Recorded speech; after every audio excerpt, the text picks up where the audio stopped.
Okay, so welcome everybody to this general committee meeting of March 25th. I can confirm we have full quorum today, which is fantastic.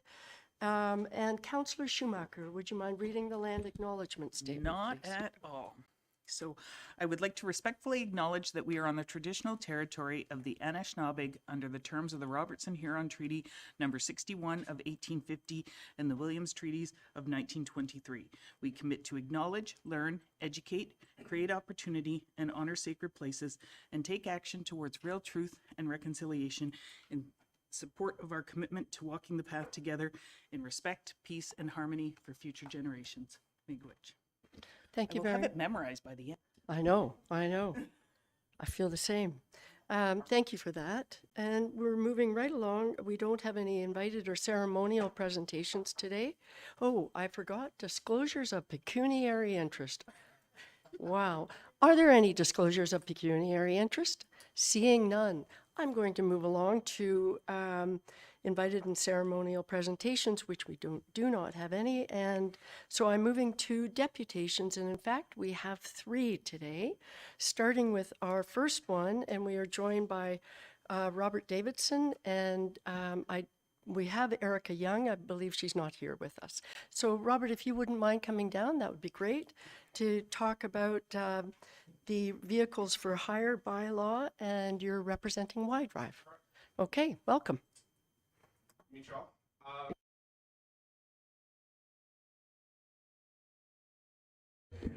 There we go.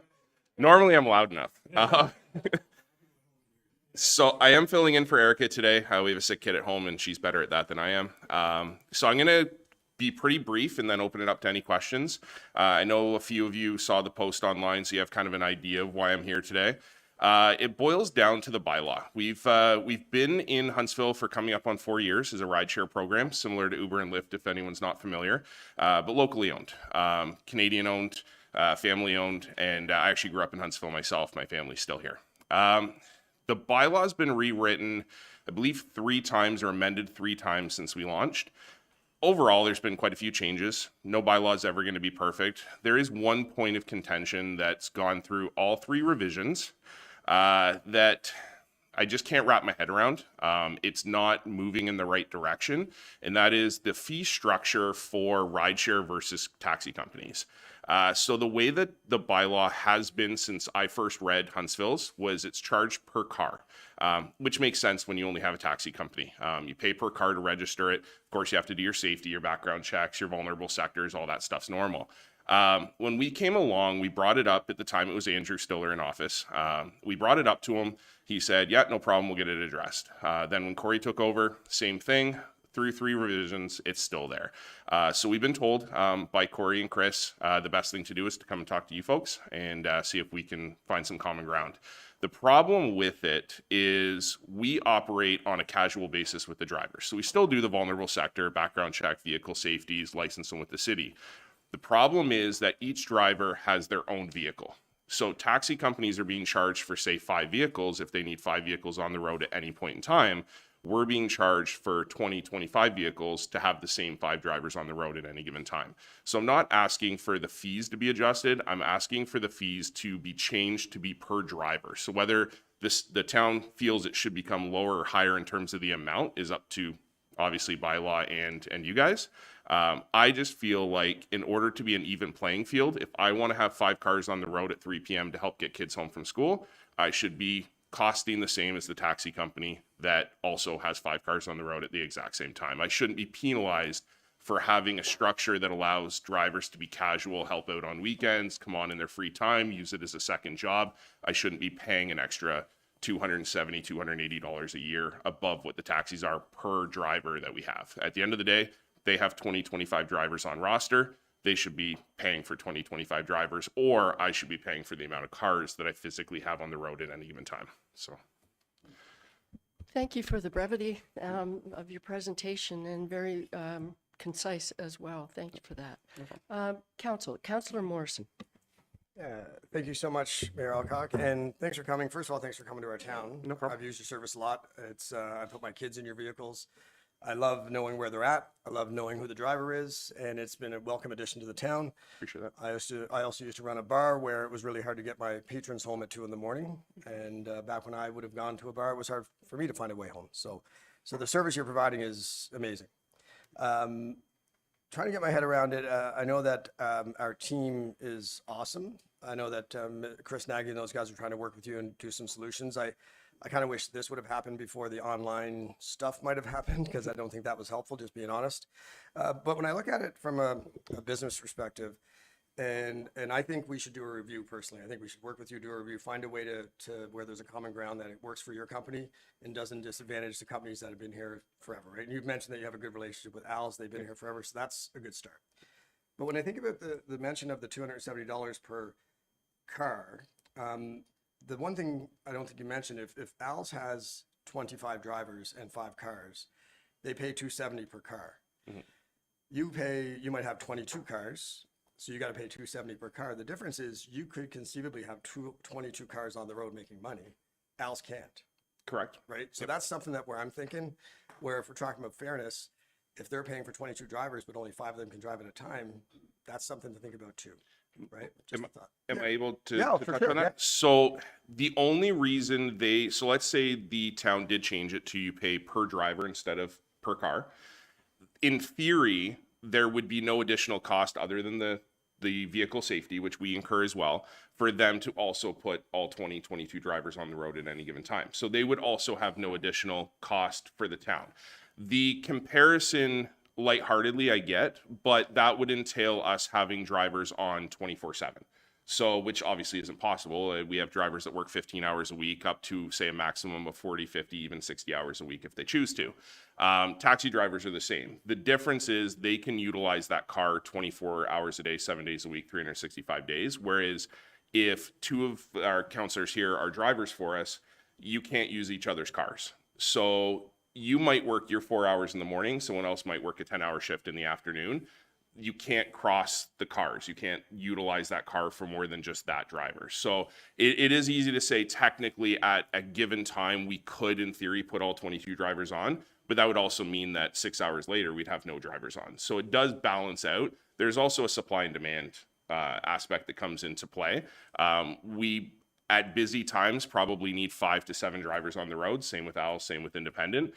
So it's not like throwing 22 cars on the road at any given time is going to be beneficial to us or to the town or the people trying to use the service. It's just a matter of, Jane Smith that wants to have this as a second job to help pay her bills. She's only available to work Friday night for 5 hours. That's an extra few $100s a month in her pocket. But then we also are incurring not only the cost of the obvious, the background check, the vulnerable sector, the vehicle safety, all of that, but we have to decide whether it's worth for her hours to pay for the additional $280 a year for licensing costs at the end of the day to make, a few bucks back here and there off the rides.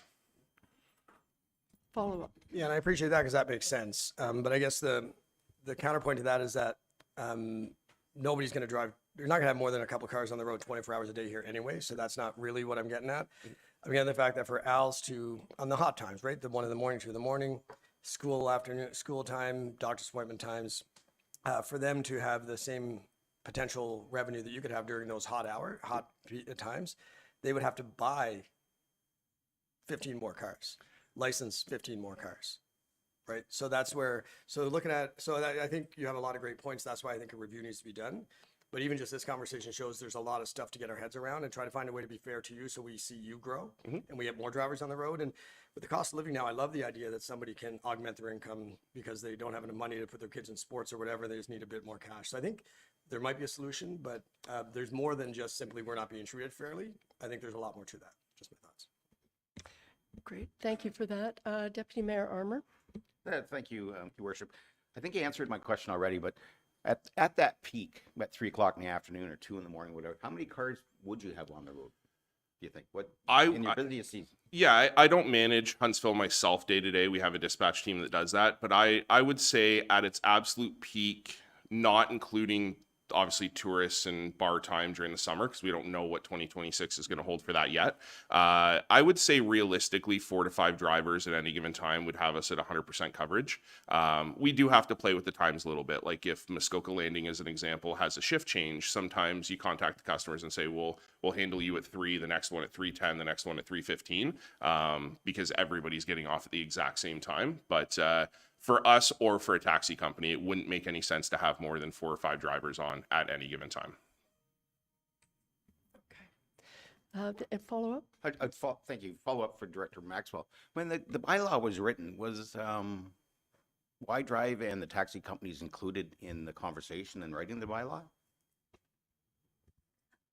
So the original bylaw that was done, I think 4 years ago, was drafted so that operators like Y Drive could actually license in Huntsville, because before that it was just traditional taxis were all that were permitted. And then every year after that, there's been conversations with all of the operators to see what tweaks or changes could be done to try and accommodate any issues that arise. Thank you for that question. Councillor Stone. Thank you. So perhaps staff can answer this. I think we as a town, our responsibility is to our citizens and make sure that these businesses are acting in a safe way and with safe drivers. And we're checking all those boxes. I would like to know what this fee is for. Is it for administration?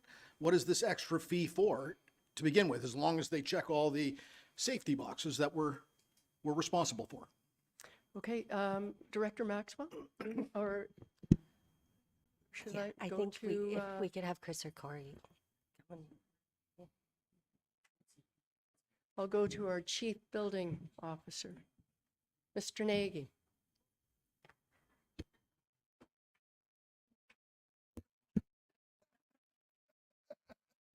Good morning, everybody. Thank you for inviting me down. So, yeah, you're absolutely right. It is a fee to cover off administrative costs.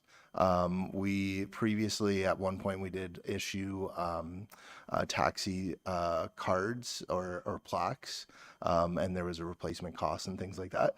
One of the things that we did do last year was we did a range on our user fees. So previously it was a broker paid a certain amount, and then it was $270 per vehicle. We've now lumped it into one to kind of lower some costs in some aspects, right? But you know, the conversation where it's going as a review, staff would have no problem in reviewing the bylaw at all. So yeah, and working with rideshare and the taxi companies to come on a common ground for sure. Yeah.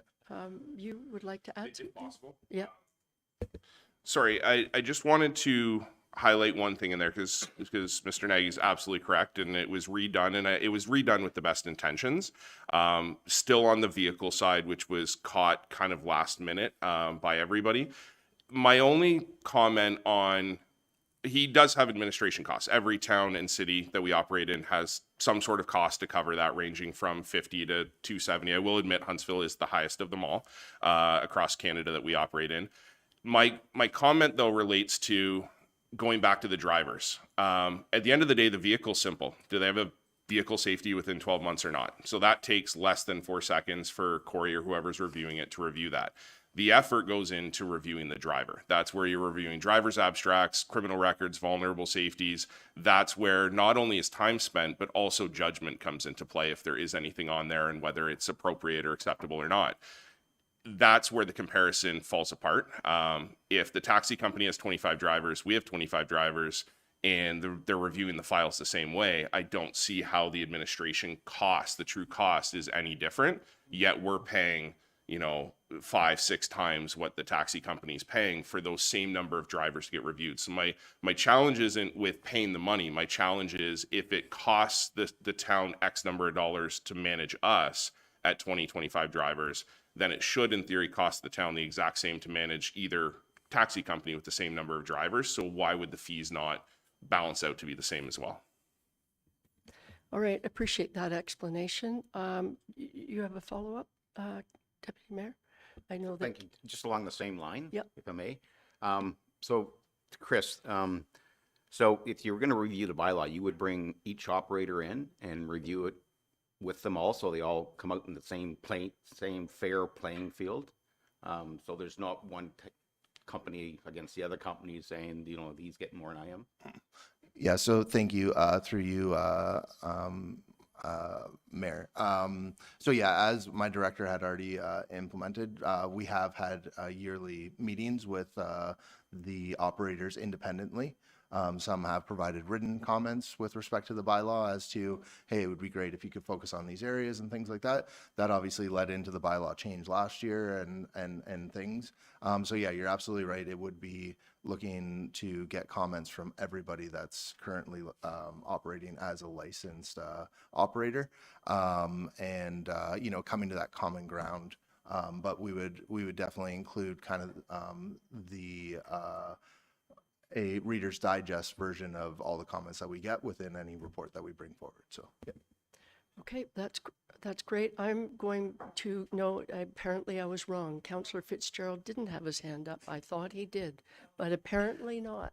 Well, Councillor see, Schumacher. I'm channeling a former counselor that used to sit here, and my sister, who probably would really want me to ask this question. So, we check the boxes for background checks, the car safety insurance. So, a taxi company is obviously going to insure all their cars for transportation on the road as a company.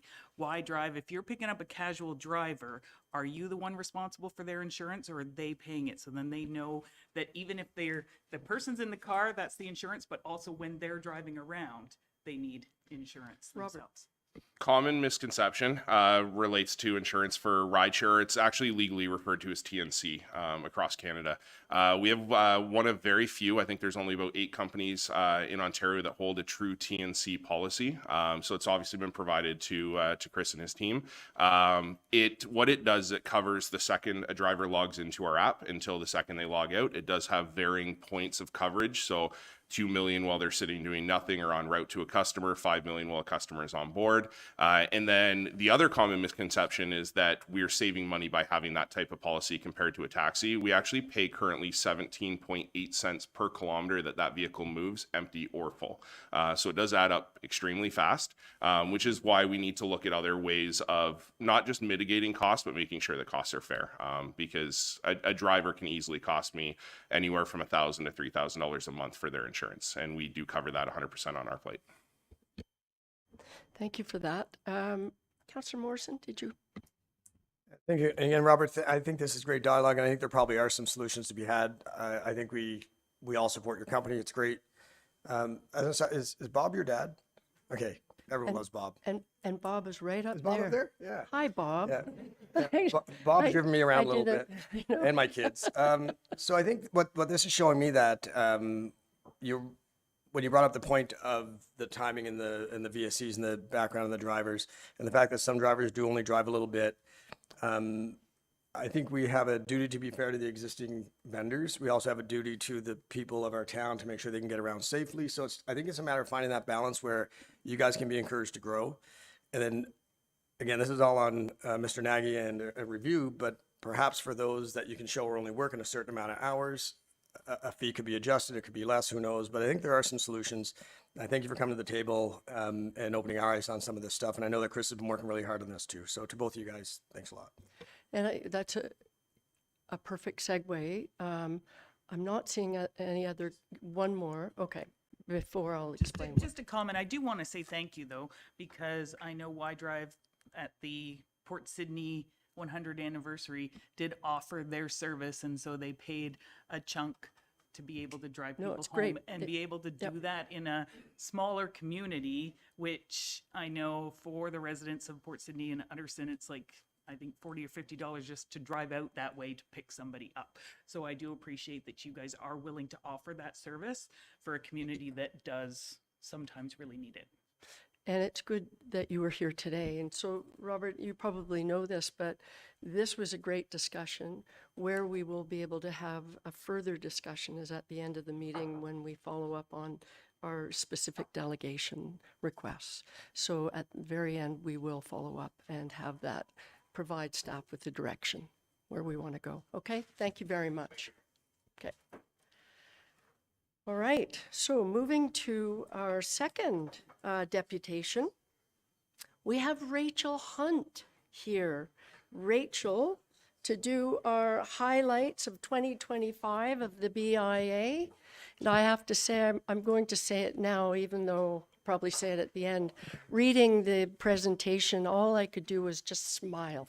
It was, and I'm saying the same thing when the chamber comes up too. And I know, and you know, and Lauren right after, it's like, wow, it's being blown away. So I turn it over to you. Thank you so much, Mayor Alcock and councillors, for having me today. I'm very excited. As you know, I'm Rachel Hunt of the Downtown Huntsville BIA, and I am just so excited to be here. And I don't think 10 minutes is enough to capture what we did in the last year, but I'm going to stick to my notes, otherwise I will ramble. So Downtown Huntsville, and I've got to work this too. Oh my goodness. Okay.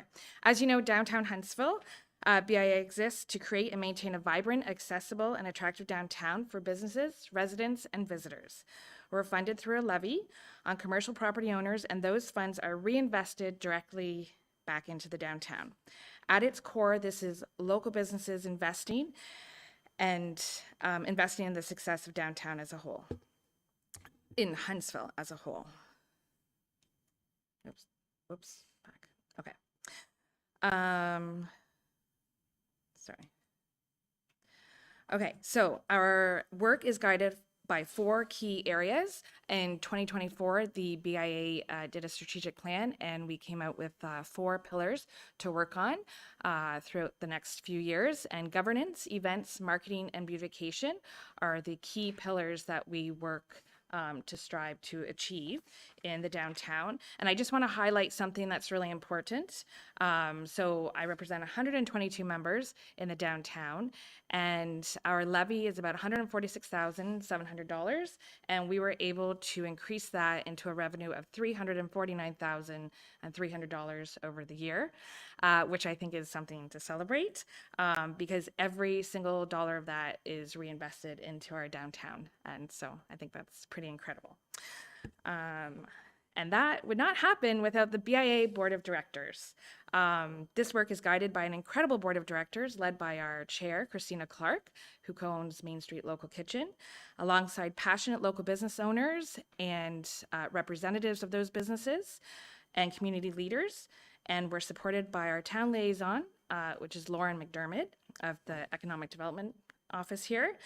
And we have Councillor Helena Renwick, who is also on the board, who also was in this position a few years ago. And so big shoes to fill. They are volunteers who generously give their time, energy, and expertise. What makes this group so special is that they truly see the bigger picture, that they're not in it for themselves, although maybe a little bit, but they really do. They're deeply committed to the long-term success and vibrancy of our downtown. And one of the things that I think, I'm going off script, okay. I'm just so incredibly grateful to this board of directors because every member of the downtown is essentially competitors and they all work together for the greater good. So it's pretty incredible. We have a pretty incredible business community downtown.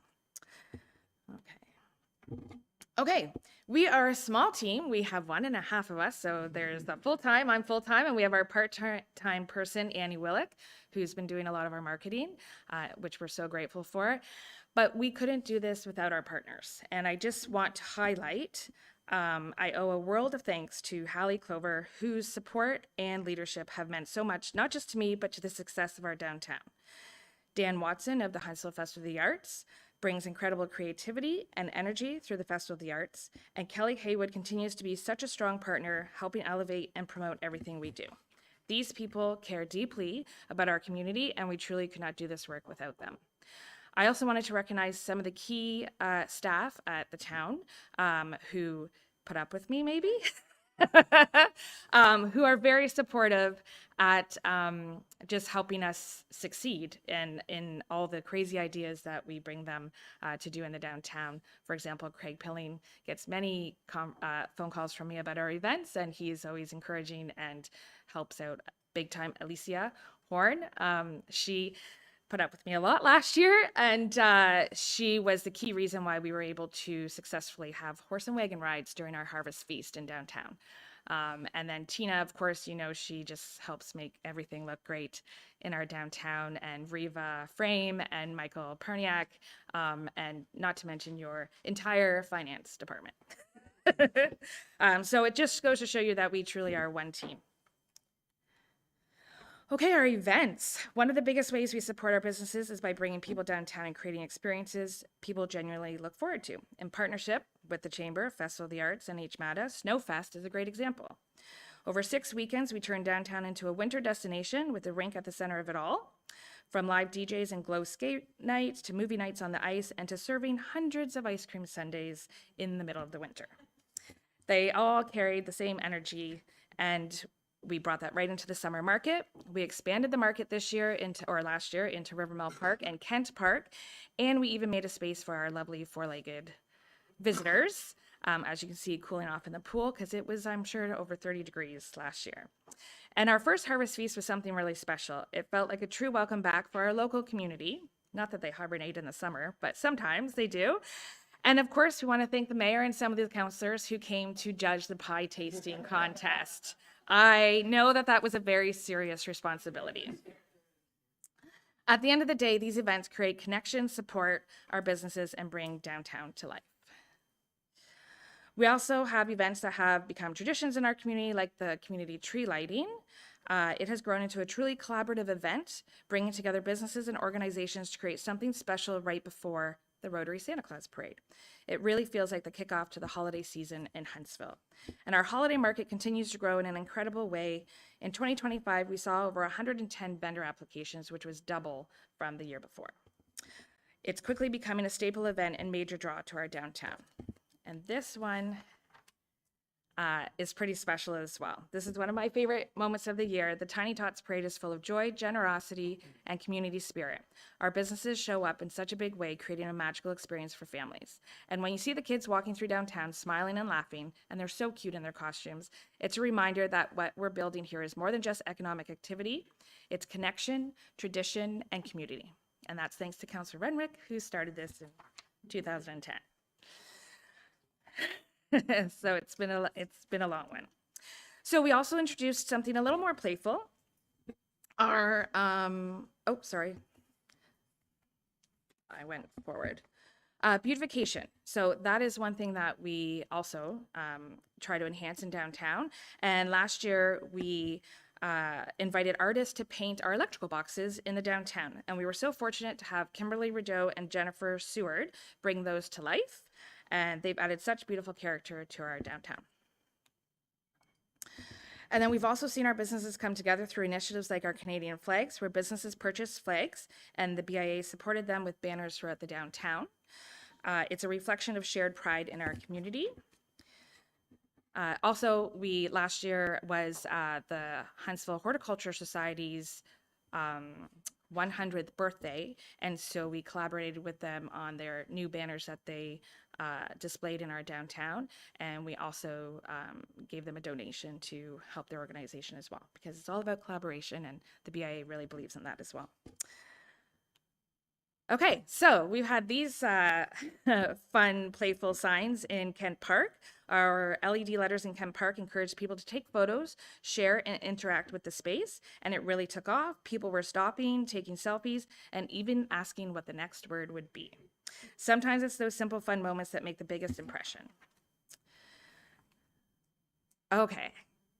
This year, 25-26, we presented to HMATA about a lighting initiative that we just had this vision of lighting up downtown, and we were pretty excited that they also loved the idea and awarded us a grant so that we could bring all of this extra lighting into our downtown. And it was absolutely stunning and beautiful, and we've heard nothing but positive feedback, and there was a few glitches that we've learned through the process, and we've fixed those moving forward. So this year, 2026 and 2027, hopefully we'll have those fixed, and we're looking forward to hopefully phase 2 of the vision.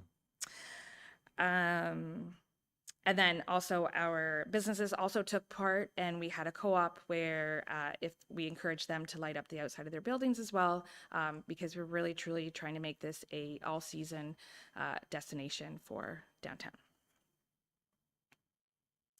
Okay, and then we have our marketing. We also have a lot of fun when it comes to marketing. Not every business has a marketing team, so we help amplify their stories and promote downtown as a whole, because when we bring people downtown, everyone benefits. I'm just going quickly now, I see the time. Our Downtown Dollars program is a simple but powerful tool. We're incredibly grateful to those who purchase them as gifts and prizes, because every dollar stays right here in the downtown and supports local businesses. Oh, I want to go back. So community support and collaboration is really important. So through all of our events and everything that I just mentioned, there's a whole ton of things, because it's so hard to get this down to 10 slides, which you can see it was 19. But I had to mention all the other things that we do in the downtown, and it's probably still not everything that the businesses do, but we do try to support as many initiatives that are going on, and so many people direct all of their time and energy into the downtown, and it's pretty incredible to see. And then these are a lot of our partners that we support, that they support us, and we truly couldn't be the BIA without all of them working beside us or alongside us. And then looking ahead for 2026, oh my gosh, if you were bored in January, February, March, I don't know where you were, because there's so much going on downtown. We've already done 6 weeks of Snowfest, which saw a huge increase. One day we served 150 Sundays in the downtown. It was incredible. And then we also partnered with the Curling Club. They had their 125th celebration this year, and it was National Curling Day. So we had the Croca Curl ice rink downtown, which again, Chamber, Hallie, oh my gosh, she's incredible. And then Hallie and I, again, we partnered with the 55 Plus Games to bring Middle Night to the middle of the games that night, which was a lot of fun too. And then looking ahead, we have brought a waterfront farmers market to downtown starting June 7th to September 13th, every Sunday from 10 to 2 in River Mill Park, right along the water. And in closing, I'm sorry I went over, I'll say this, everything you've seen today is made possible by our members. They are the ones who show up, invest, and bring downtown to life. And turning a $147,000 levy into $349,000 invested back into our downtown, I think that's something worth celebrating. But more than anything, it's the collaboration. It's the collaboration with our members, our partners, the volunteers, the many volunteers that come out and help our events and anything else that we ask for with the town and council. Because when we invest in our downtown, we're investing in the heart of our community and together. We're not just maintaining it, we're helping it to thrive. Thank you. Wow. Sorry. Well done, Rachel. And I wouldn't have dreamed I wouldn't have cut you off. Don't worry. Oh my God. I just, as I said earlier, I just beam, and I look forward to the farmers market. I can't imagine how you topped last year. And as you said, already 3 months in, and we've already had so many activities and things going on. I feel like we need to, Bob said earlier, Councillor Stone said earlier, we need to shout from the rooftop all of the things that go on that are fantastic in our community. We often hear about the crappy stuff, but this is all about what works and these great individuals who make it work, and partners and organizations and businesses and everybody working together. As you said, it's a collaboration, and it works because we have people who get it. Yeah. So thank you, thank you, thank you. And I'm going to Councillor Fitzgerald first. Thank you, Worship, and thanks, Rachel. We had an update at council from Helena, and I commented about the surplus, and that blows my mind financially. But just to congratulate everyone who's been involved in the almost 12 years I've seen it, the growth and success has just been amazing. So everybody keep up the good work. Thank you. Thank you very much. Thank you. Councillor Morrison, followed by Councillor Stone. Thank you, Mayor, all talking through. And I'll say this comment, I'll say it now, but it's for Hallie and Barb and the team, and it's 4-H Matt. It's for everybody at the same time, so I can just say it once. And we'll have to take more time. We have a long agenda. But I think you got to change the word of puts up with to believes in and appreciates your vision and passion for the town. That's what our staff tells me. They love that the people in charge of these organizations are who they are. And I think I want to point out from our HMATA board meeting last night, we had Val Hamilton from Muskoka Tourism. And I think you may or may not know this, your jobs are critical to our town, absolutely critical. So we looked at the impressions that we get from our campaigns with Muskoka Tourism. So just to shed some light, the reach that we get from our spend, our HMATA marketing spend at Muskoka Tourism would blow your mind what Val does. And Val, I'd put in the same category as you guys with what you accomplished with so little resources. It's unreal. But the stuff that's getting the reach, it isn't an unbelievable planning meeting or some of the stuff. Like I will say, our staff contribute to that reach with the great stuff at the Summit Center and Rivermill. That's great. But the stuff that's creating the identity of our town and the stuff that people are seeing online and what make them want to come here is the stuff that you guys are doing. So we're lucky. You look at the 4 people in charge of those organizations, man, we're beyond lucky. I know we feel that way. Staff feels that way. So thanks. Really appreciate your help. Man, I didn't cry once. Now you're making me cry. Thank you. That's our mission today. Yeah. Councillor Stone. Thanks. Yeah, so yes, downtown is truly the heart of Huntsville and its vibrancy. And I need to credit you and Haley. Over the past year and a half, the profile, the public identity has certainly soared, and with help of HMATA and everything else. But I need to commend you. The one point I wanted to make was that I spoke with Commissioner Steele at the district, and I said, so how come we have to ask permission to close our own main street? And so he and I have had some discussions, and there may be a way around that. So We're all in. yeah. Yes. So we're going to move that agenda forward.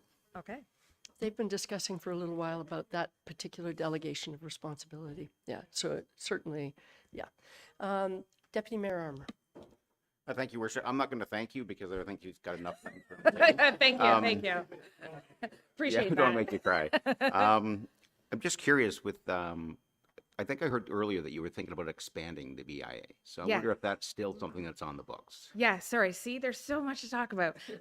Yes, we created an advocacy committee through the BIA as well, and we are working on expanding the boundaries, and we're kind of in the investigative stage of that, but that is something that we are looking into. We've had many businesses outside of the BIA call me in the last 3 months, 6 months to ask about joining the BIA. And anytime they see something happening, they want to be involved in it. So there's definitely a desire to expand those boundaries and see what else we can do on the other side of that bridge. And that's exactly where it would go, to the other side and cover. Look at that. That would What the? be Yeah. great. Okay, I promise I won't say any more. And finally, Councillor Renwick.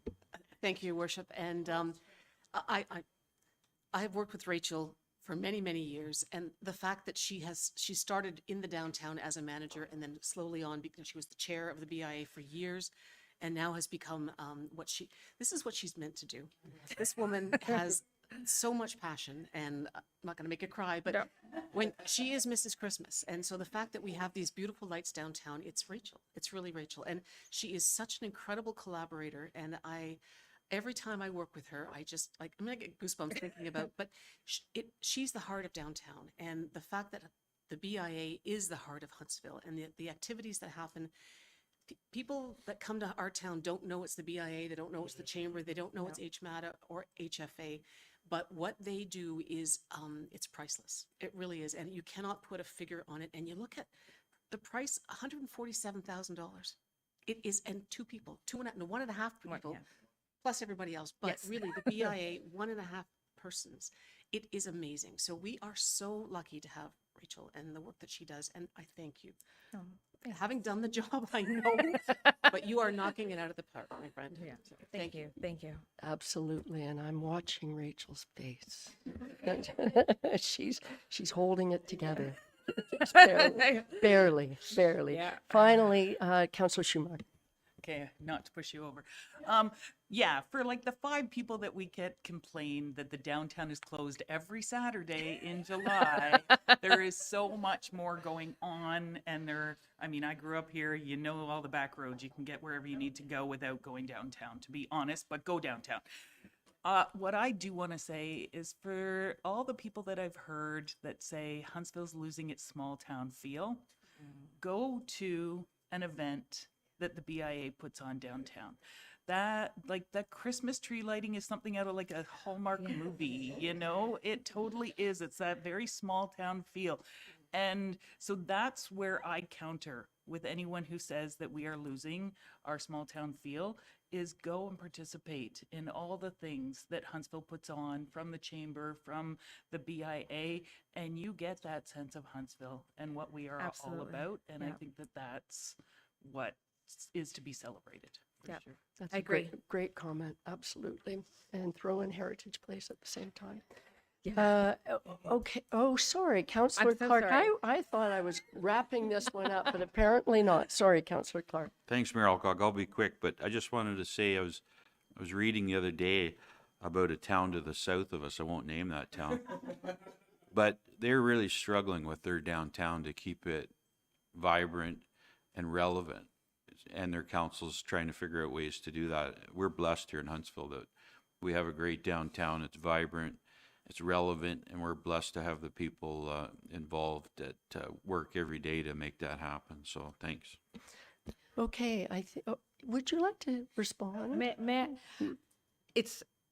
I can speak about downtown forever because it really is in my heart, and I just really appreciate all the business owners, council staff, everyone who, and the organizations who really make it the small hallmark downtown feel. But it's being noticed, I think, throughout the entire community. But beyond that, I met with the BIA executive director from downtown Toronto, one of the many big BIAs that they have, and they came here specifically to see what are we doing, because they're hearing things. And so, not to like, it's just incredible to hear from other BIAs too that Huntsville is on the map and we're being noticed, and they came here specifically to see the lights at Christmas as well. So it's pretty cool. Yeah. It is Yeah. beyond cool. Thank you again. Lovely.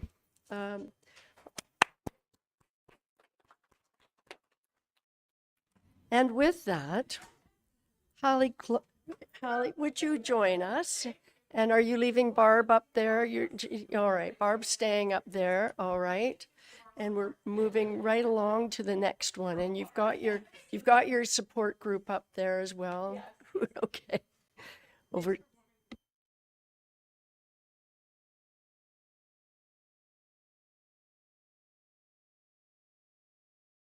Councillor Morrison's already established he's not saying it anymore.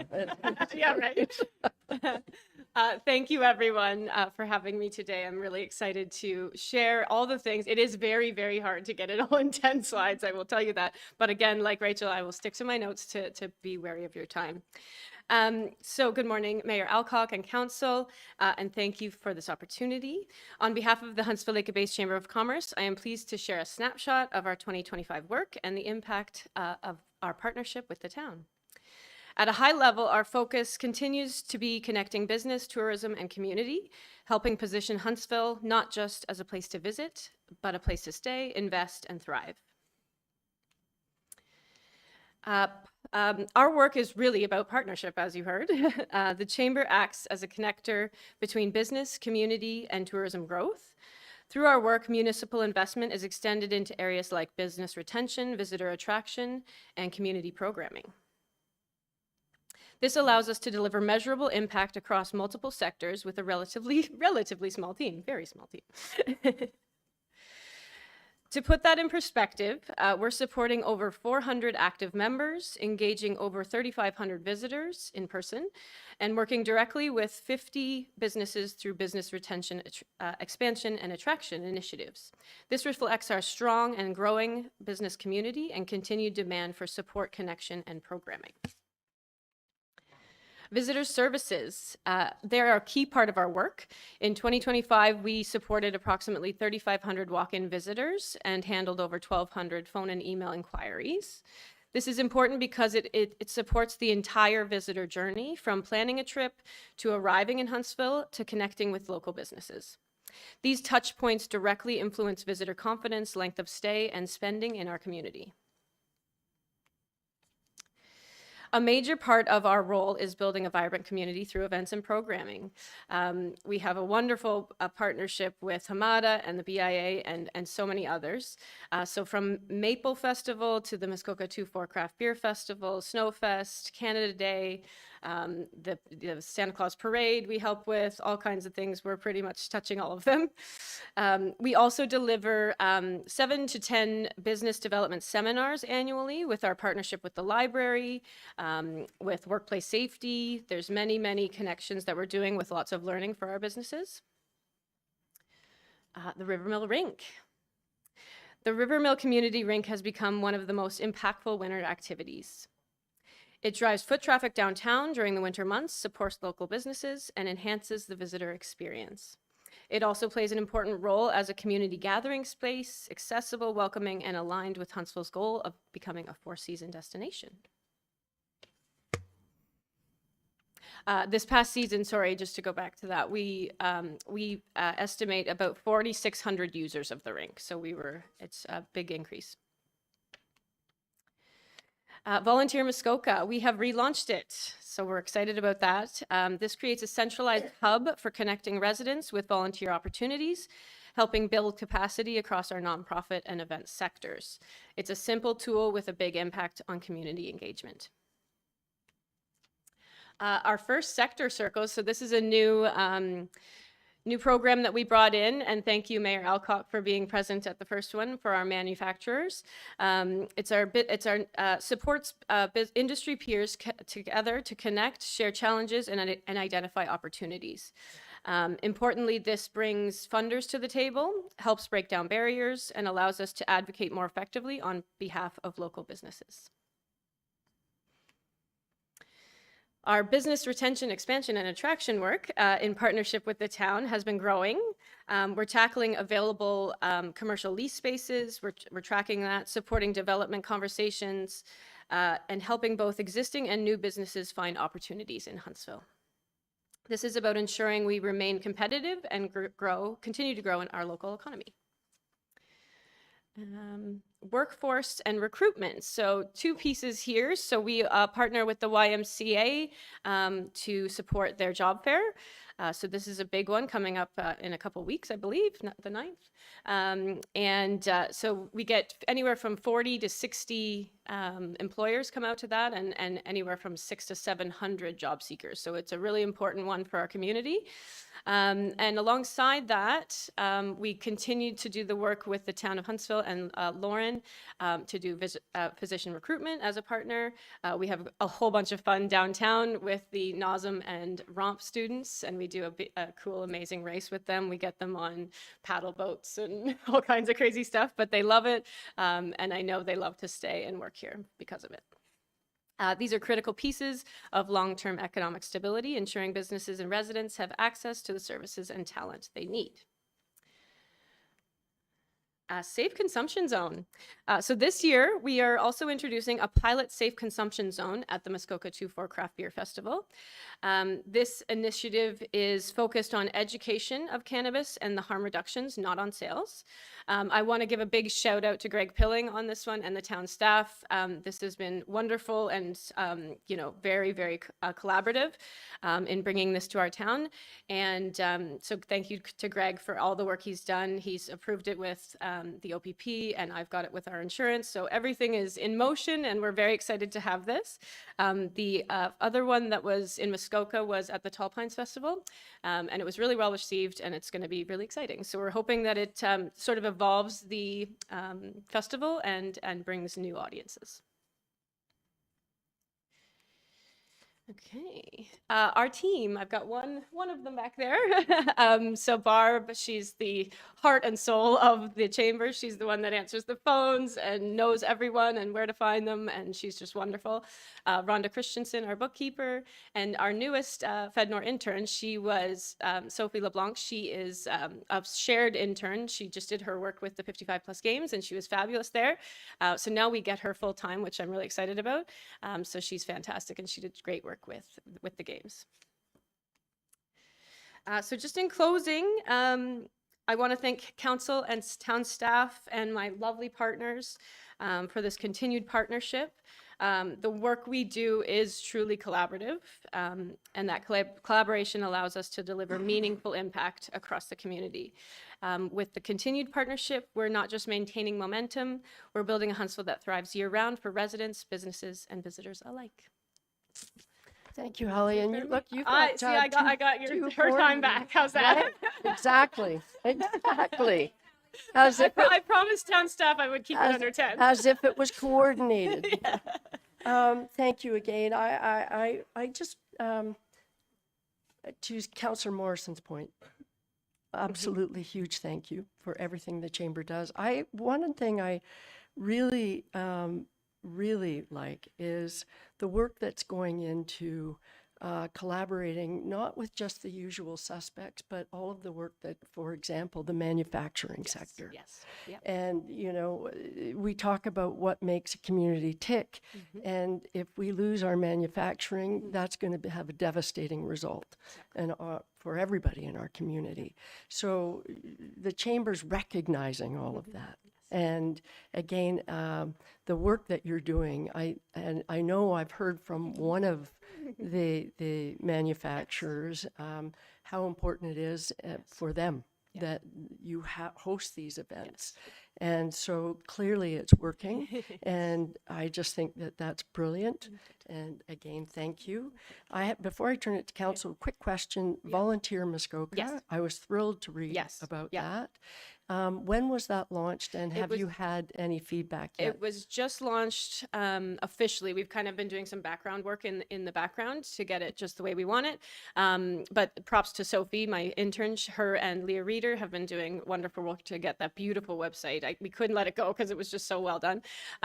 Back up and running. So we've reached out to all the organizations that previously used it. So obviously some of those, you know, maybe aren't inactive anymore, but so we're just getting that process going, making sure that they can log in. So essentially it's an organization or a volunteer can kind of get matched up. So we're still, you know, getting the working the kinks out, but it's live and you can go in and log on. And that's awesome. Yeah. And it's in its infancy, but we have great I mean, it was already functioning as Right. so we're just kind of getting it back so that people know that it's there. Perfect. Yeah. That's great. Councillor Renwick? Thank you, Your Followed by Worship. Councillor Morrison. Thank you, Hallie. And I just want, it's more of a comment too, that you came into the chamber, you've been with the chamber, but you came into the chamber at a very volatile time, but a very, there was big changes happening, right? So Kelly Haywood left, you stepped in, and I think the feel and the look of the chamber, where it's going, has slightly changed, and I think you're doing it beautifully. Thank you. And I think to what the mayor has just said about, you know, really getting back to the business of the Chamber of Commerce and with, you know, other manufacturing and, you know, business retention and expansion. Yes. Those are things that the chambers typically do, and you've done it lovely. And I mean, you've got some great support, obviously, with Barb and the rest of the team. And Sophie, we had Sophie for the Winter Games. Yes, she's fantastic. Amazing. So she will bring a lot of expertise too. But congratulations and thank you for the work that you're doing. Thank you. And Thank always you with a so smile on her face. Too. That's great. Thank you for that. Councillor Morrison. Oh, I do get one. You get one. You get one. I'm not thanking you. Okay. But one point, but piggyback on what Councillor Ramker was talking about, just with the work with all the other groups and everything else. I think for me, the reason you guys are doing these things, you came in at that time. Kelly took over as ED&H at a certain time. Rachel came into the BIA, but what you all share, and Dan Watson, when Dan Watson took over the festival, what you all share is you're visionaries, you're progressive, you're outside the box. It'd be easy to take a job like that, raising families, sit back, just do your job, but you don't rest. And that comes to Val Hamilton too. Yeah. The one campaign she did on a weekend with only her husband to review it, and it being the biggest one, it got coverage on the BBC, right? So you guys don't rest on your laurels, and that's why we are where we are. But I think I also want to give credit to what you all have done, but also our town staff have done to change the premise of our partnership. I know when I started on the board with HMATA, it was good, but not amazing. And I'll tell you at meetings like last night, when there's something coming up that we're talking about, and one of the board members will say, well, couldn't the town help with this? And I'll start to answer that. But Hallie will jump in and say, actually, Denise and I already chatted. Yeah. And another one will come up, and Lauren will say, Scott, we're already dealing with this. And Lauren's the one who sits on all those boards. Yes. Like Thank Lauren's you to commitment as the Lauren. town staff member is beyond what you guys can imagine. Yeah. So I think the fact that you guys have those relationships with the town, anytime it comes up, you're already working, the town is proactively trying to help.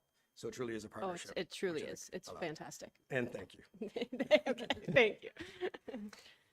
Those are great. Thank you for those comments. And we will have the opportunity, as Lauren is also doing her report during this meeting. And again, it's another one where I was simply blown away.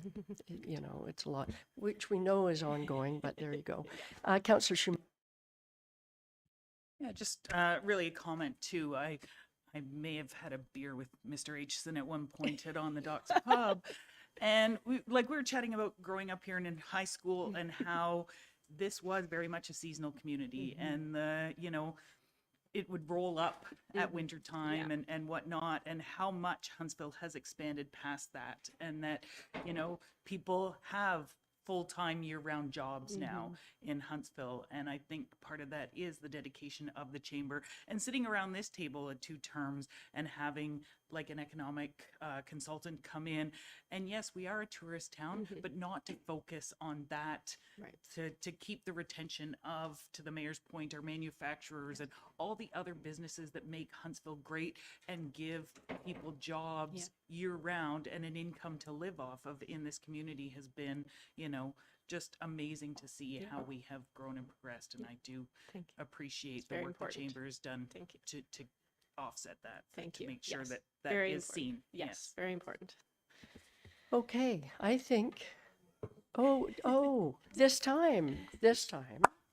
Oh, thank you.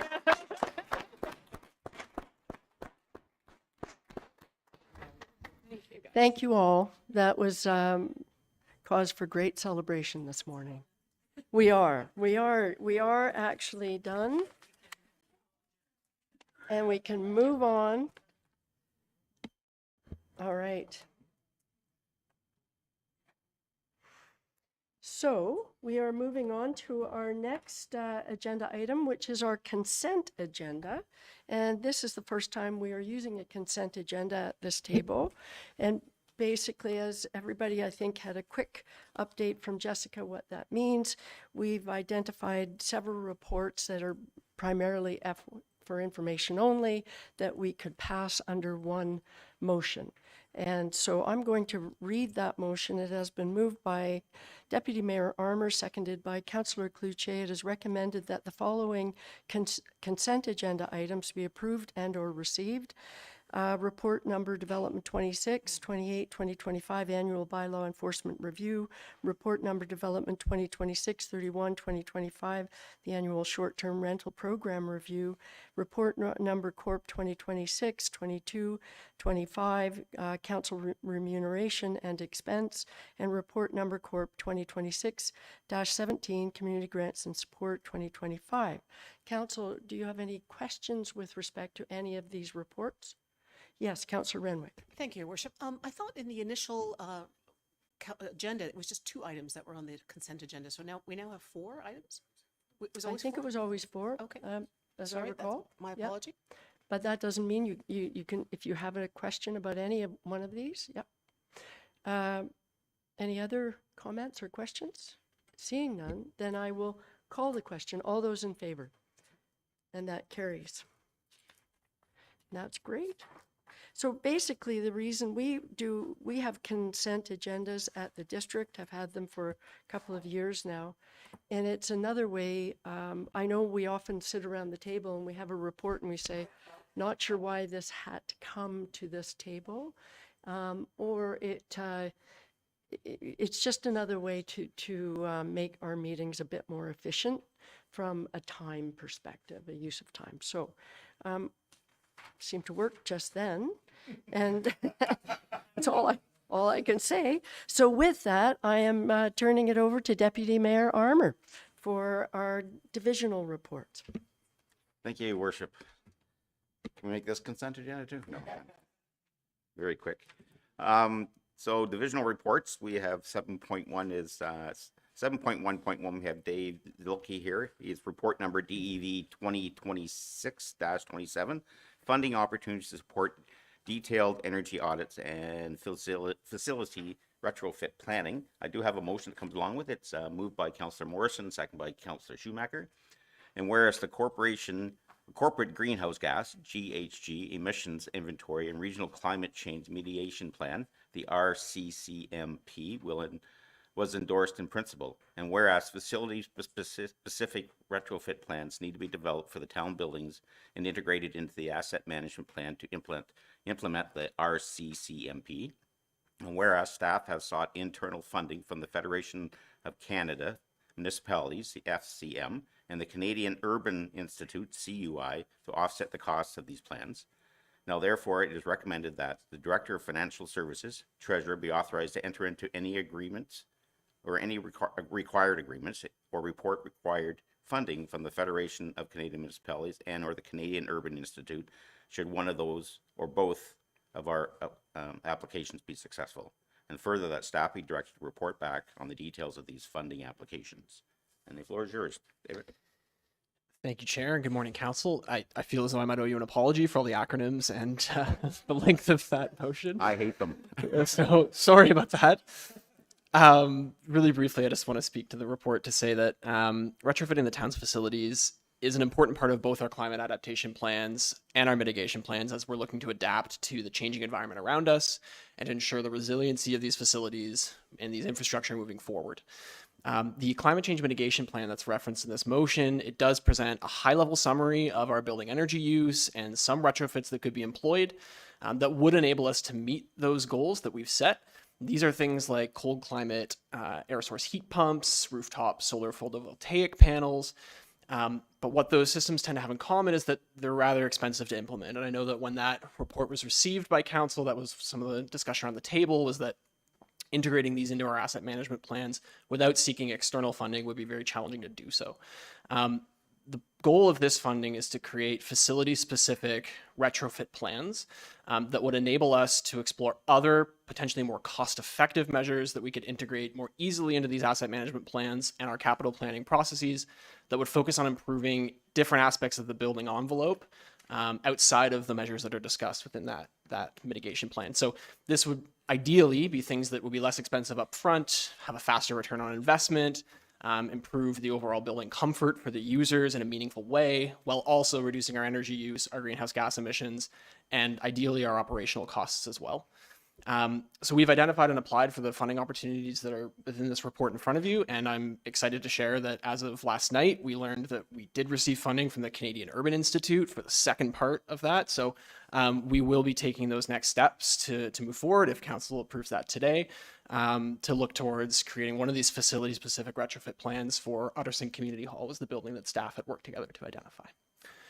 With that, I'm happy to take any questions. Thanks very much for that. I'm glad to hear Utterson's the first one on the plan for sure. Do we have any questions from committee? Obviously a great report. No questions. So I'll call the question. All those in favor? And that carries. Thanks very much. Thanks, everyone.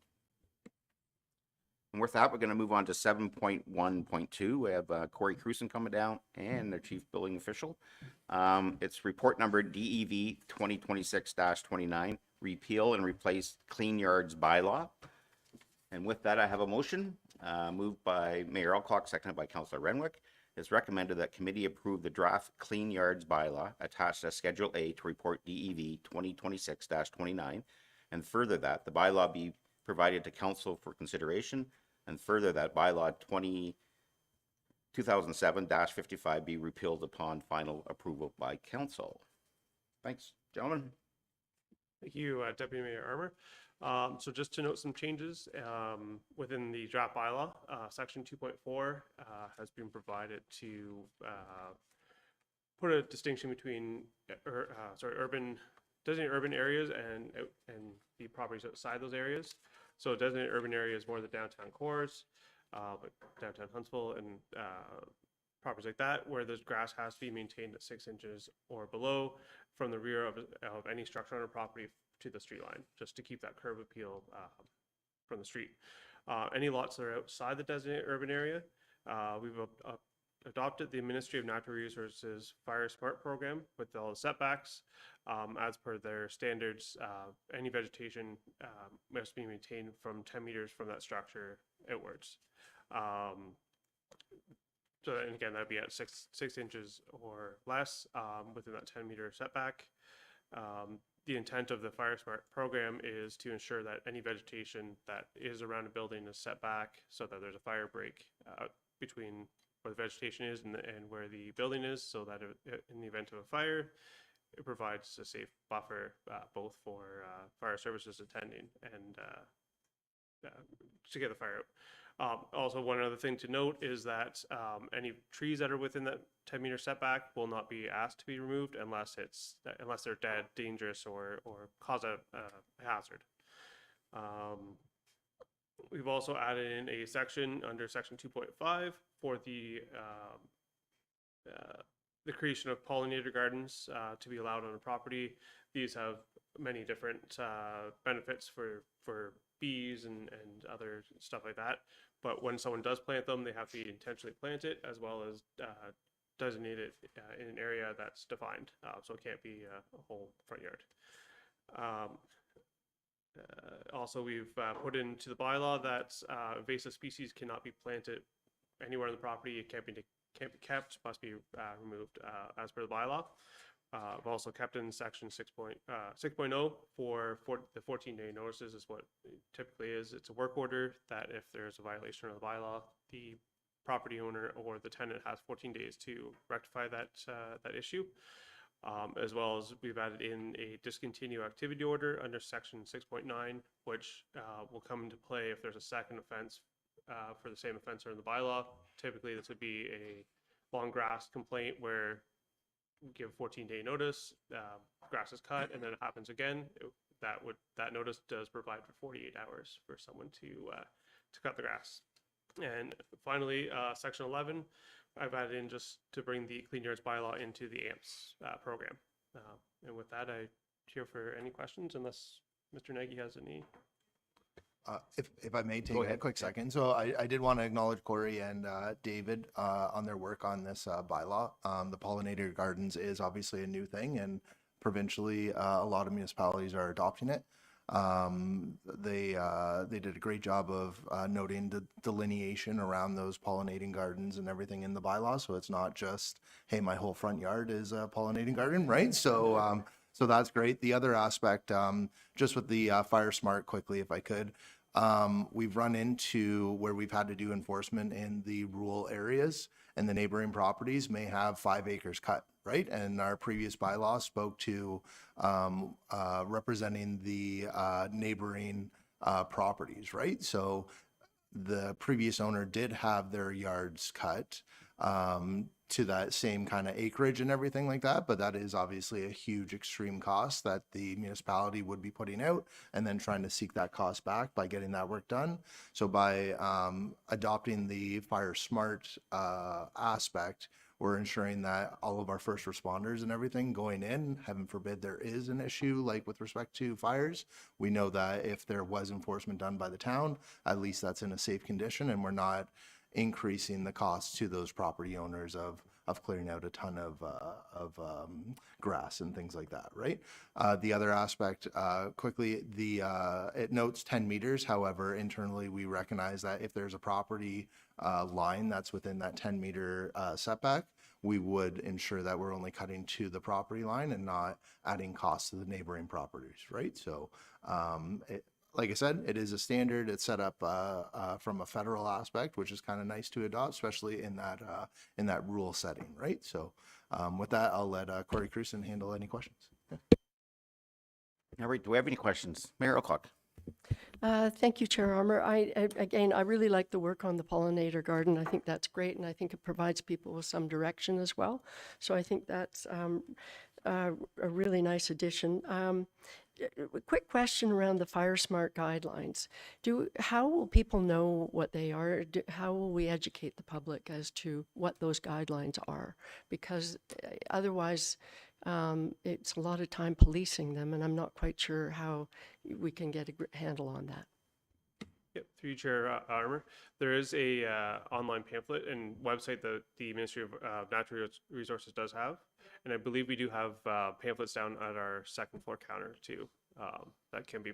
I can look into getting those maybe into our trucks and stuff, just so that we go deal with people. We can hand them the pamphlet just to show those setbacks. That might be useful if we're prepared for, people just don't know. And I think if we're including it in our bylaw, that might be something that we should just be regularly distributing or something.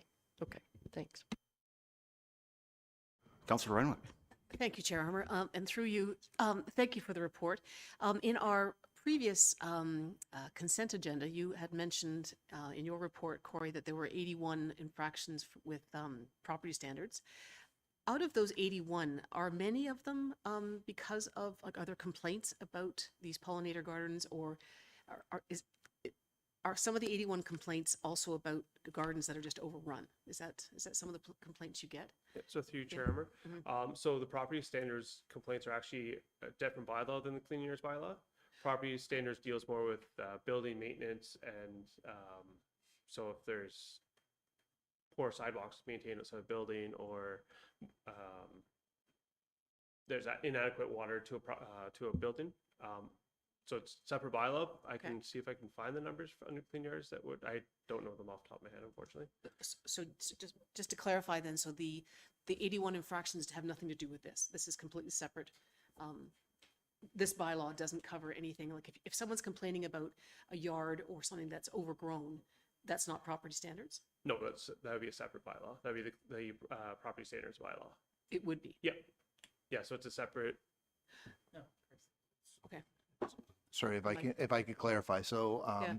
the property standards bylaw is actually initiated through the Building Code Act.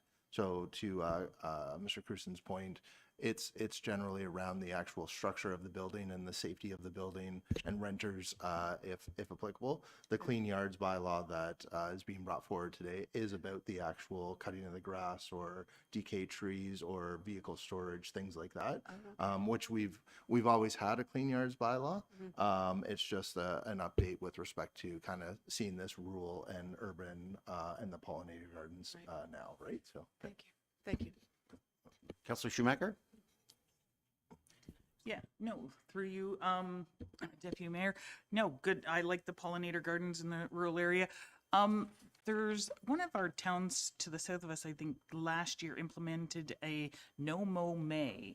What are the benefits or pros and cons? Because I know that was sort of a thing to try to get the bees to pollinate and help sort of get that species to propagate again, because I guess there had been talk that it had dissipated.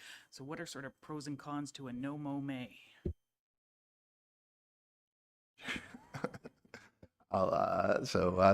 Through you, Mayor Armour. To be honest, I don't have any stats on the no mow May. I apologize. I think if it's an act that's initiated by council or something along those lines, obviously we would take that in consideration when we're getting any complaints with respect to enforcement. I can speak to this bylaw, and please, Mr. Crusen, if I lead astray, I believe we allow a 14-day notice and things like that. So again, if we are looking at, as a council, to seek a no mow May, we'd probably help with some verbiage within that to kind of alleviate any enforcement that needs to be done over that month. But yeah. Thanks very much. I think it's important to mention too that the bylaw is more of a complaint based, I would imagine. We're not going to be out looking. Yep. It is a more of a complaint-based type bylaw. If there is like a burnt out car in the front yard, we may stop in and chat with the person and say, like, this is the bylaw. You may want to look at removing it, but if it's long grass, it's usually more of a complaint basis. So Good to hear. Any other questions? Seeing none, I'll ask the question. All those in favor? And that carries. Thanks very much. Mr. Nagy is going to stay with us, so we're going to move on to 7.1.3, and this one's for information only. It's report DEV 2026-30, 2025 annual building department review. Thank you very much. Thank you very much, Deputy Mayor. So I tried to get this on the consent agenda, but it was pulled. So.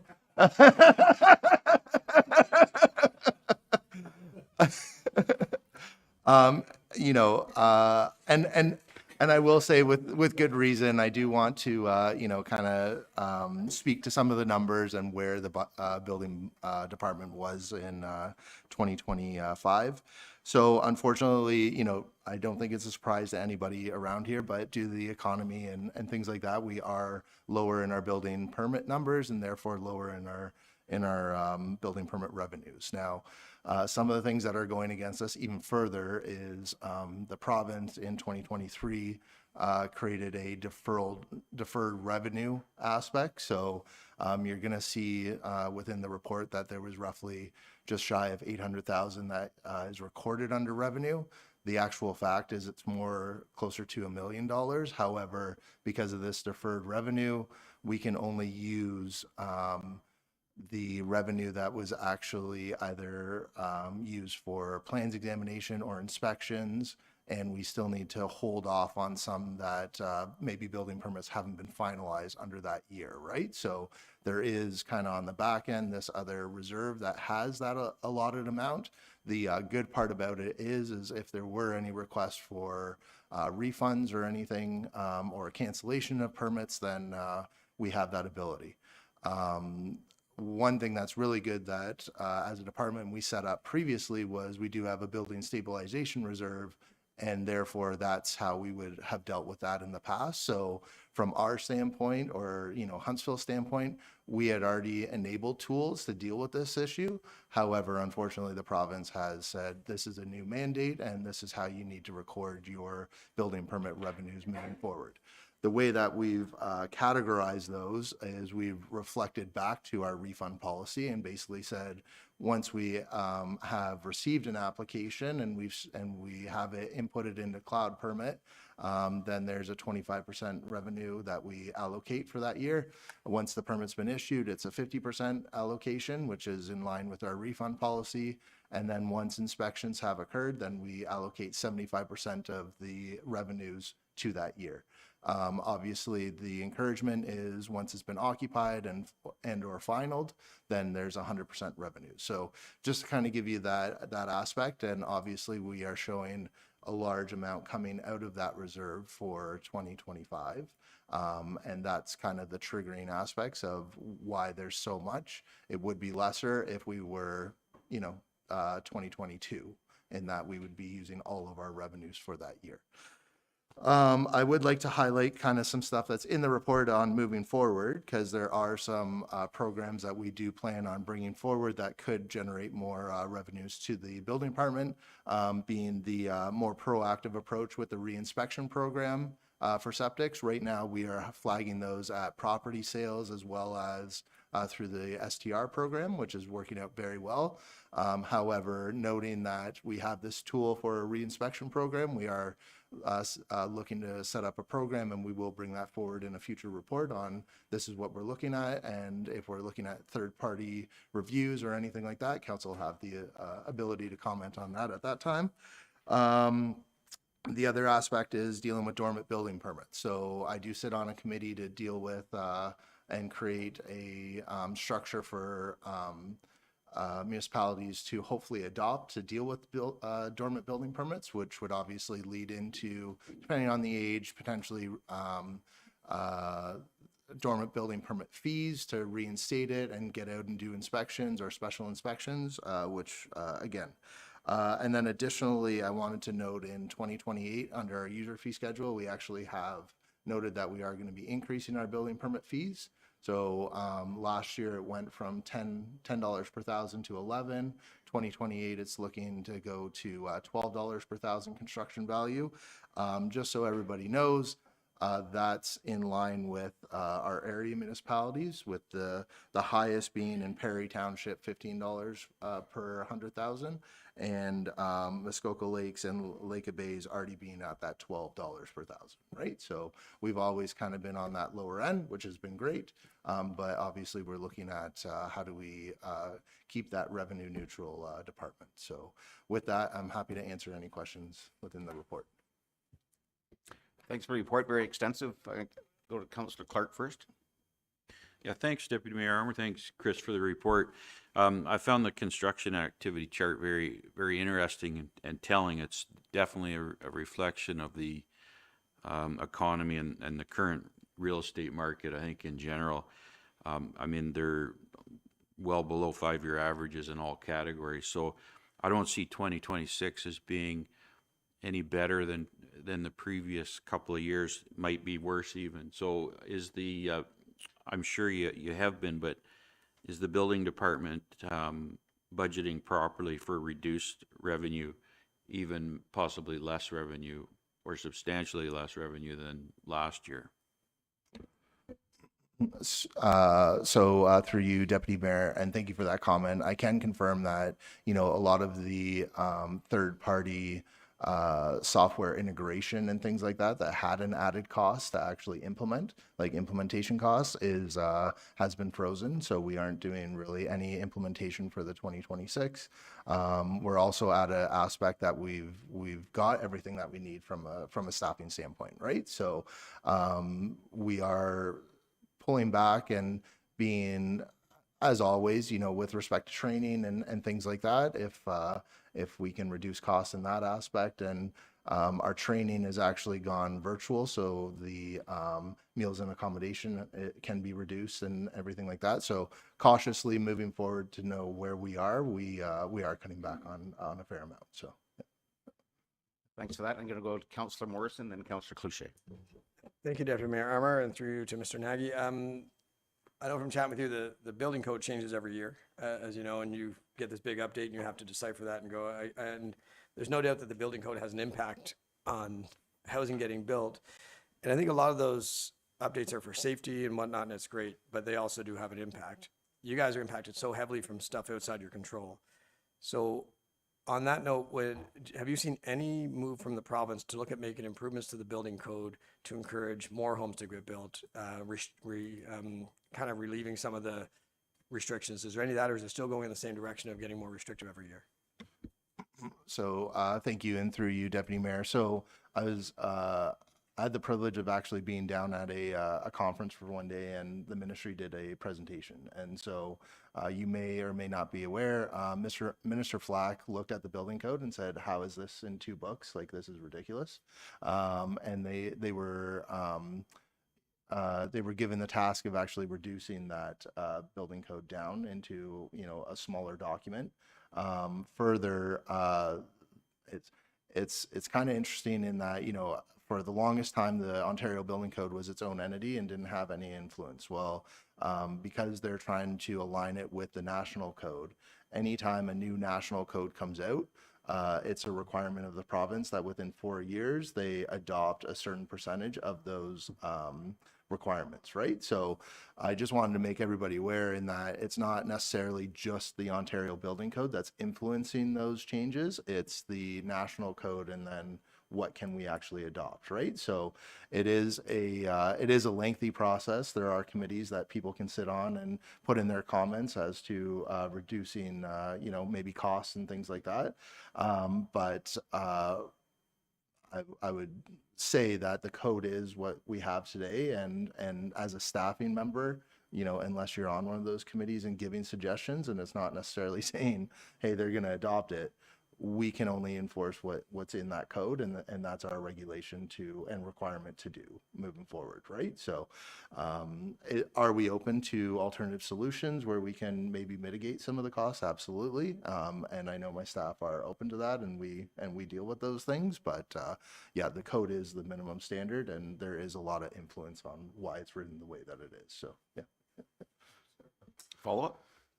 Yeah, and you just tweaked a question, but I'm hopeful that with the province and the feds trying to get rid of hurdles, get rid of unnecessary costs, that maybe they'll look at the building code as a way that they can make changes that could encourage more construction to happen, which would help your numbers.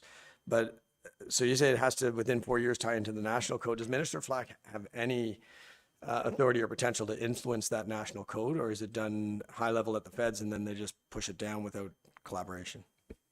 Again, through you, Deputy Mayor, unfortunately, I don't have that information. You know, that's above my pay grade. Can I say that? I don't know.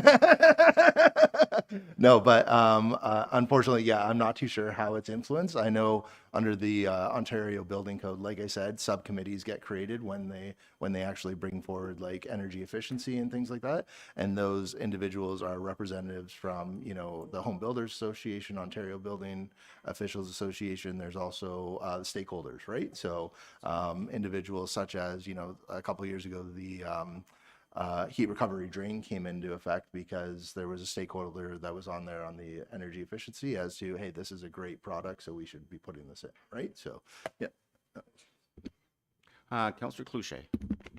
Through the chair. Definitely your department is one of the high conversation areas around the outside of this building. And we do think you do a great job. Your whole department's fantastic. I just, one question on here on your direct costs, the contracted services.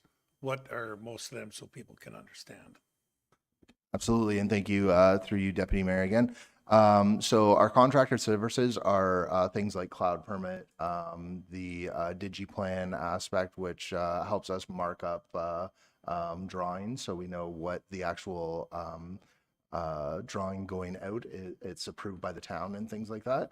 Though, you know, really when we brought those products on board, it really expedited building permit process and everything like that. So they are great tools. And to be honest, to go back to paper form, once we've got the industry to this stand, I don't think that would work, to be honest. Councillor Fitzgerald may have other opinions, but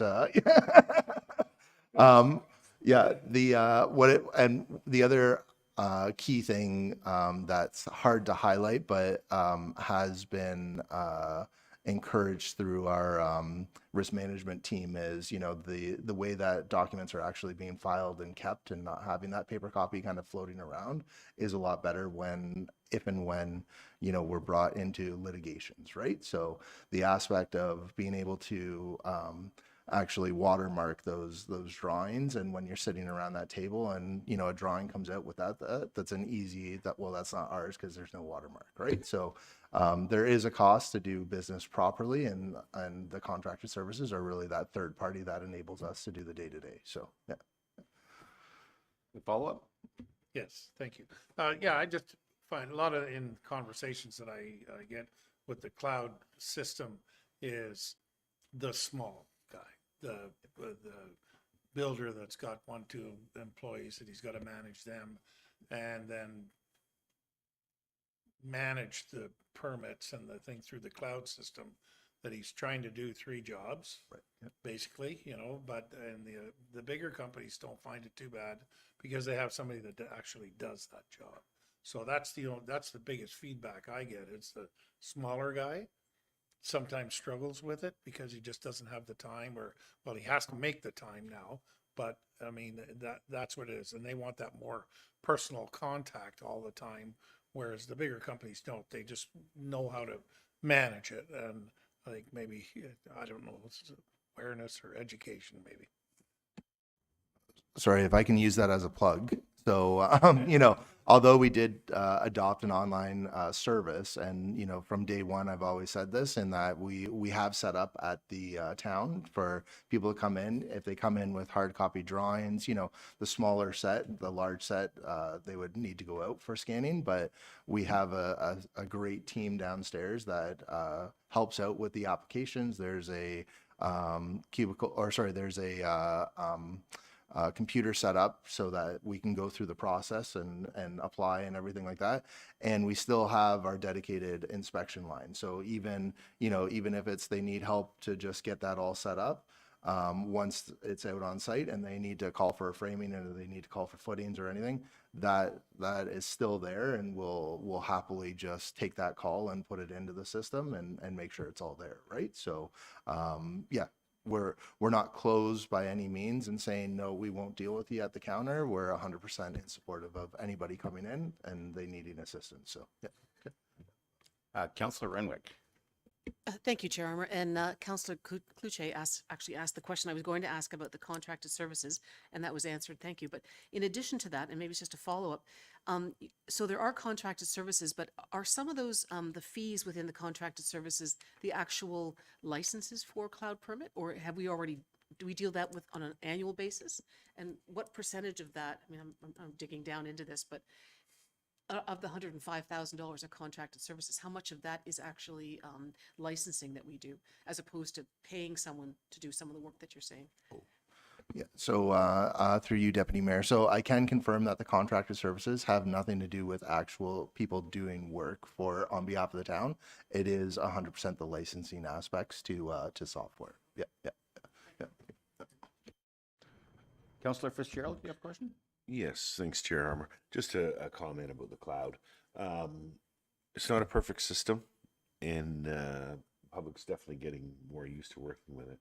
I actually had opportunity to discuss, and I can't remember which conference it was, with the company that provides that service to us and the developer of the system. And they are always looking for feedback and ways to improve. So it's an ongoing process, and it keeps getting better. So, Councillor Renwick? Thank you, Chair, and thank you for indulging. But just to follow up to that, but I like to hear that people can still come in and talk to someone in person and still bring in the old paper and, and that's good to know. So thank you for that. Very good. Let's see, no more questions. That was just for information, everyone. Thanks very much.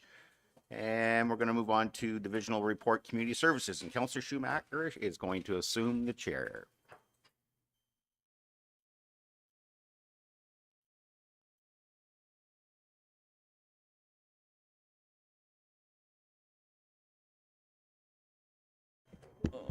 Okay.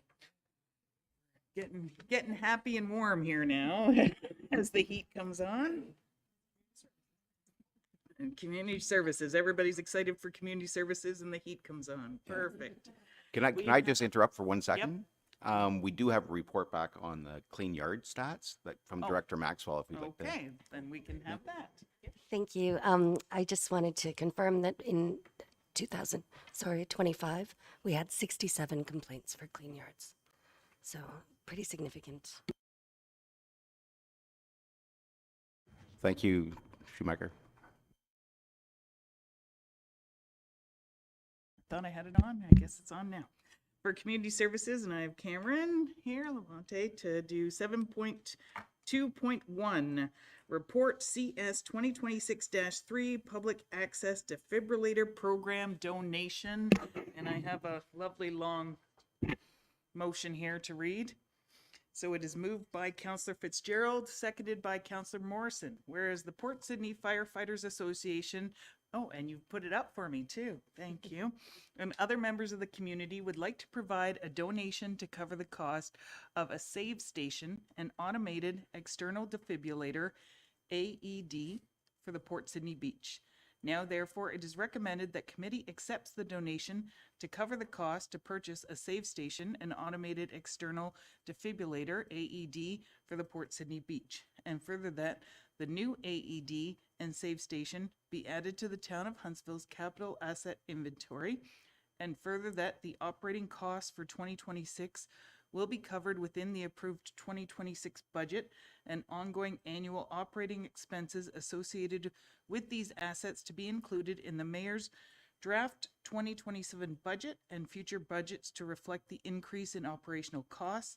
And further, that an additional $1,782 be included in the mayor's draft 2027 budget to reflect the increased capital contributions required for future replacements of the donated assets. And I think that is it. Okay. Cameron. Thank you. Through you, Chair. I'm here to answer any questions about the staff report regarding the donation of the Save Station and AED from the Port Sydney Firefighters Association, Stevenson District Lions Club, Dean's Home Hardware, and the Mary Lake Cottagers Association that will be placed at the Port Sydney Beach. Questions for Cameron? Sweet. Councillor Fitzgerald. Thanks for bringing this forward, through you, Chair. Thanks for bringing this forward, Mr. Levante. This has been an ongoing thing with the Firefighters Association. They were rallying to get some support, so the Lions finally jumped on board and we convinced Deans to donate and the Mary Lake Association. The Port Sydney Firefighters Association is quite an incredible association. They have very few fundraising events, but they raise a ton of money. They buy a lot of their own equipment, which isn't budgeted for through town to enhance their safety, but they do give back to the community. So I think kudos to them, and they do a great job in the community, and this is a welcome thing at the beach, and I hope it doesn't get used, but it's there if we need it. Thanks, Kevin. Thank you for that, Councillor Fitzgerald. And yes, plug to go to the pancake breakfast for the Port Sydney Firefighters this coming July, as usual. Deputy Mayor Armour. Yeah, thanks, Chair Schumacher. I have a question about the 1,782 to be included in the annual budget. That seems like a lot of money just for an annual thing. So what's that all going to entail? What's the cost entail? I know it's a replacement probably if we ever need to replace it, but isn't it more just of a one-time thing and then? Yeah, through you, Chair, I can speak to that. So the replacement cost is spread out over 5 years because this asset is considered a life-saving asset. So once we've collected the cost to replace it, after that 5 years, that will be removed from the budget. A lot of these units do last like a longer period than 5 years. So like, for example, the save station we currently have outside Town Hall is past that 5-year life expectancy, but it's still good to go. It still operates like functionally perfectly. So we're not going to replace that. So the cost will be higher upfront because we just due to where we had to put it in the capital plan, it'll be marked for 5 years and then it'll be replaced. The cost is a little higher because of the save station itself. AEDs are rather cheap, but the save station is an expensive part, and that's why it's covered by that donation. Right, so the money included in the report is for more than just one, just not the Port Sydney one, or it's just the Port Sydney one? The Port Sydney one, the Port Sydney AED, and the save station. So the annual cost, I'll make sure I get these numbers correct. The total cost for the save station is around $6,615. And then the annual cost for the AED is the total cost for an AED is $2,295. So though that number that you see is both of those kind of added together over the 5 years. Councillor Cloutier? Through you, Chair. You were saying the life expectancy of these. Do they kind of get tested like fire extinguishers or? Yeah. And who does that? Yeah, through you, Chair. So they all have automatic testing built into the system. And the new AEDs that we have now automatically test every month. And they're connected either via cellular or Wi-Fi, and they send us a notification if anything's wrong with it. If anything is wrong with it, the staff, me, go out and look at it, and we have just an extra spare one that we'll put into place to make sure that we're still covered, and then that unit itself will be looked at and make sure it's repaired, or if there's no repairs needed, then it'll be fine. We have had very few instances where like we had any manufacturer defects or malfunctions or follow up. So if there is a malfunction on it, do we send them away to get fixed and we get them back, or do we have to buy a new one? Through you, Chair, we haven't really had any of those situations, so I would not know. It really would depend on the specific instance, like what specifically went wrong, to me to be able to give you a question. But there could be cases where, yeah, it malfunctions and we just have to replace it. Councillor Renwick? Thank you, Councillor Schumacher, and through you, thanks for the report, Cameron. I know this is something that you're really passionate about, and it's great to have something down in Port Sydney. About the numbers, though, so $12,000 was donated.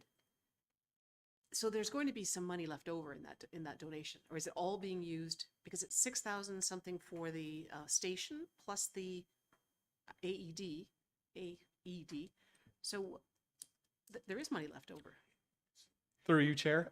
It's also the installation cost is budgeted into the donation. Gotcha. Okay. All right. Thank you. Deputy Mayor? Thanks. Just more of a comment. I would imagine the AED comes with a warranty on them for, I'm not sure how long it would be, but so anything defects that would happen in those first few years are probably already covered. Yes, through you, Chair. Yeah.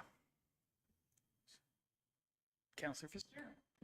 Not to put you on the spot now, Cameron, but it would be nice to know how many we have and how often they get used. Unless you have that I'm pretty sure he would know Through that. you, 'cause Chair. he's Really? Yes, we have 13, and to my record, we haven't had any used. And I know, Karen, you're working on other places you would like these to go down the road, I'm assuming? Yes, through you, Chair. We currently assess every year. We do assess the current locations, make sure they meet needs, and then we also assess for new locations, but that's mainly if the town is to acquire or develop new recreational activities. For example, the pickleball courts. is an example of one that there was a need there, and we also received feedback from the community, so we went out and we assessed for that specific location. Okay. And one last comment, what I do appreciate, because as you identified, these are like Wi-Fi or cellular, that the data is there. And if somebody does break into it or vandalize it, it does automatically, my understanding, take a picture of that person and we can go and get, a fine or however that is done, so that we know that to recoup some of those costs, correct?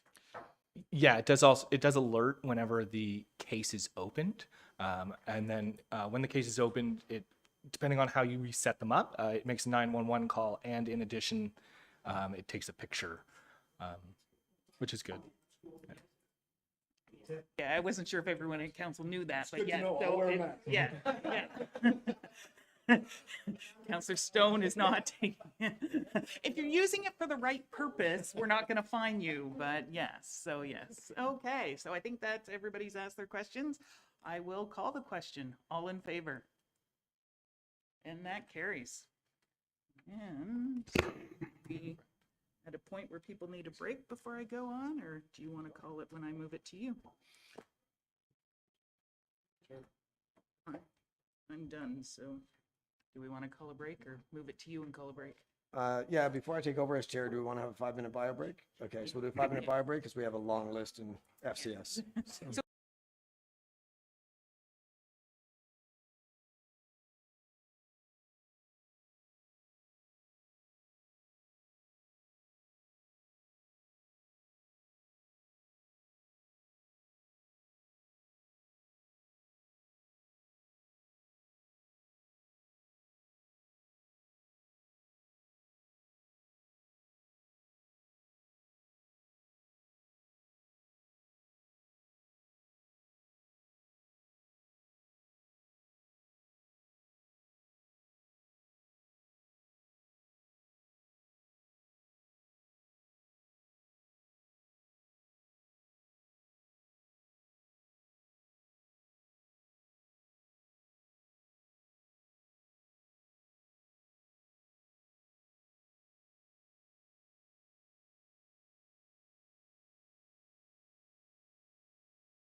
All right.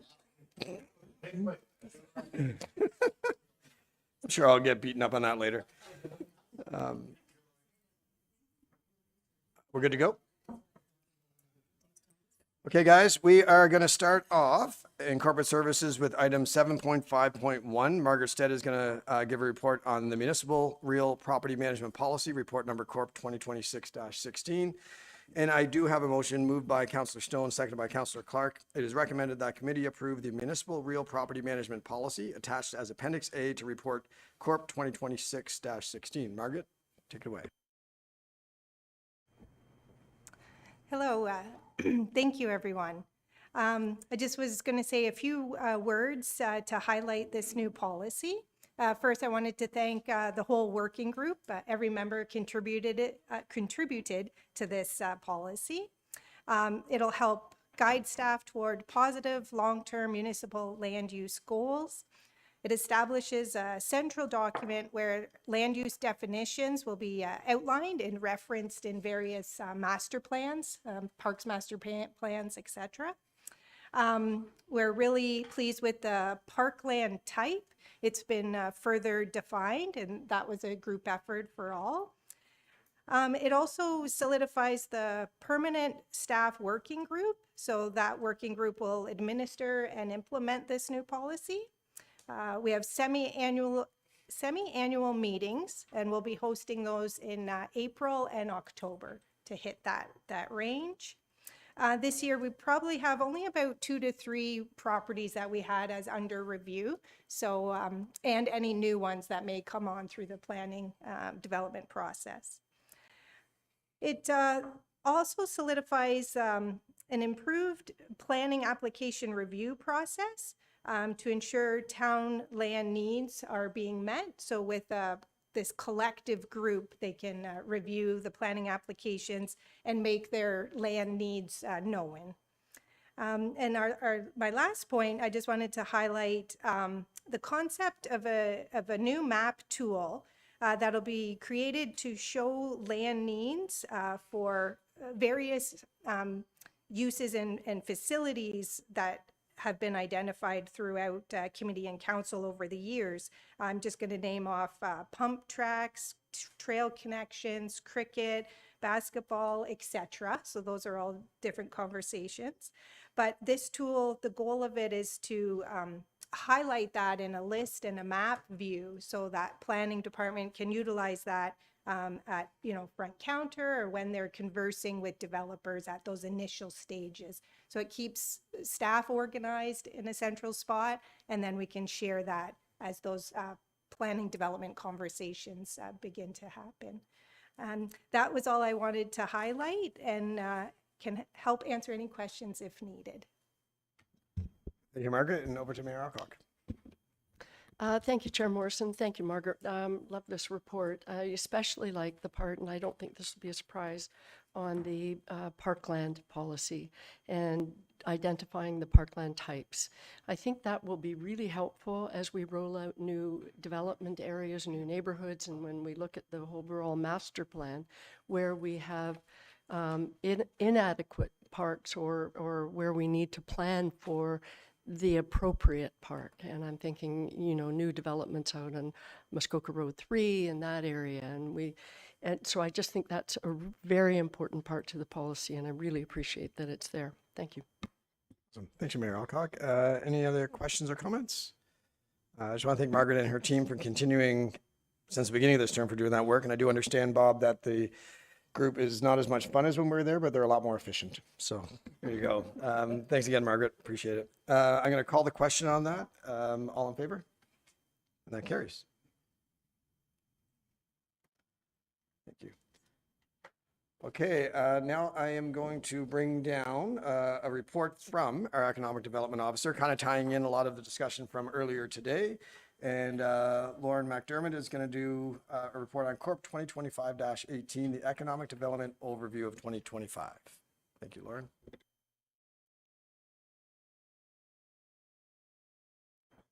Yes.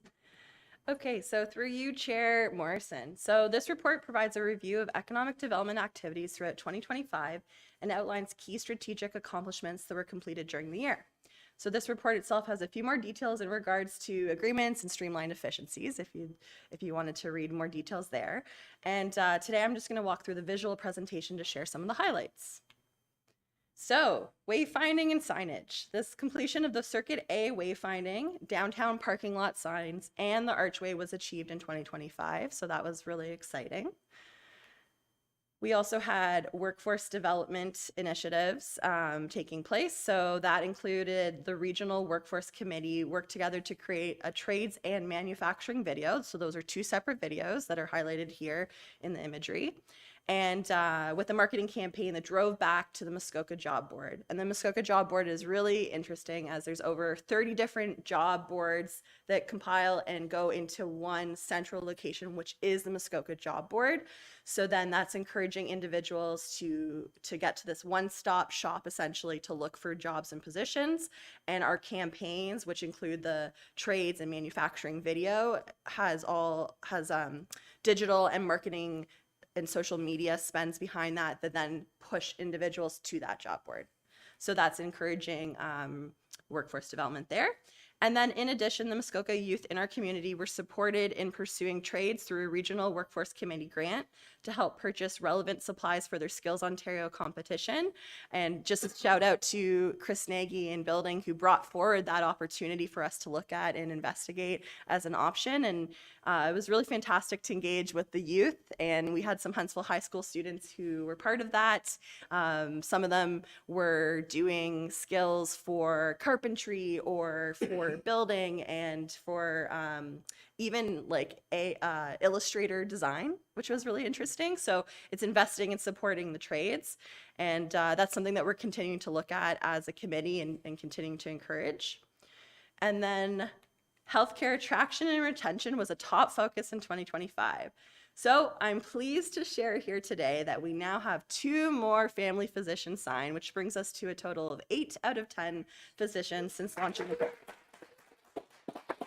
So it's very exciting. And just a quick update as well, the Huntsville Healthcare Advisory Panel, the HAP, will be scheduling our first advisory meeting in mid-April, and that's where we're going to start discussing more attraction and retention initiatives, which could include things like mental health or facility space or other ways that we can support attraction and retention of healthcare professionals.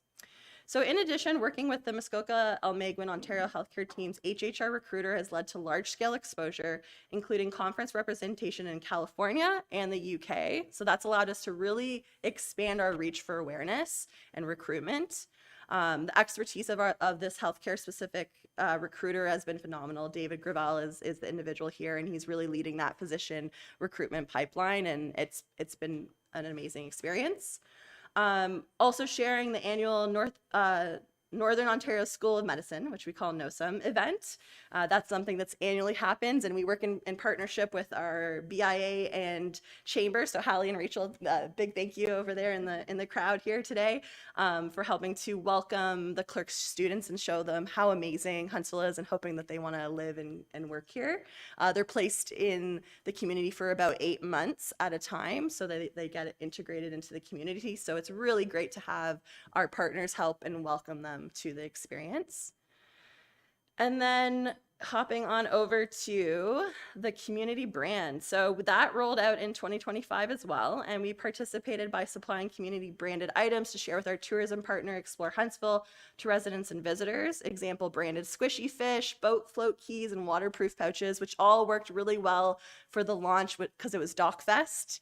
So we had a nice Muskoka Huntsville feel with the water, and if you drop your keys, you got a Huntsville branded boat key.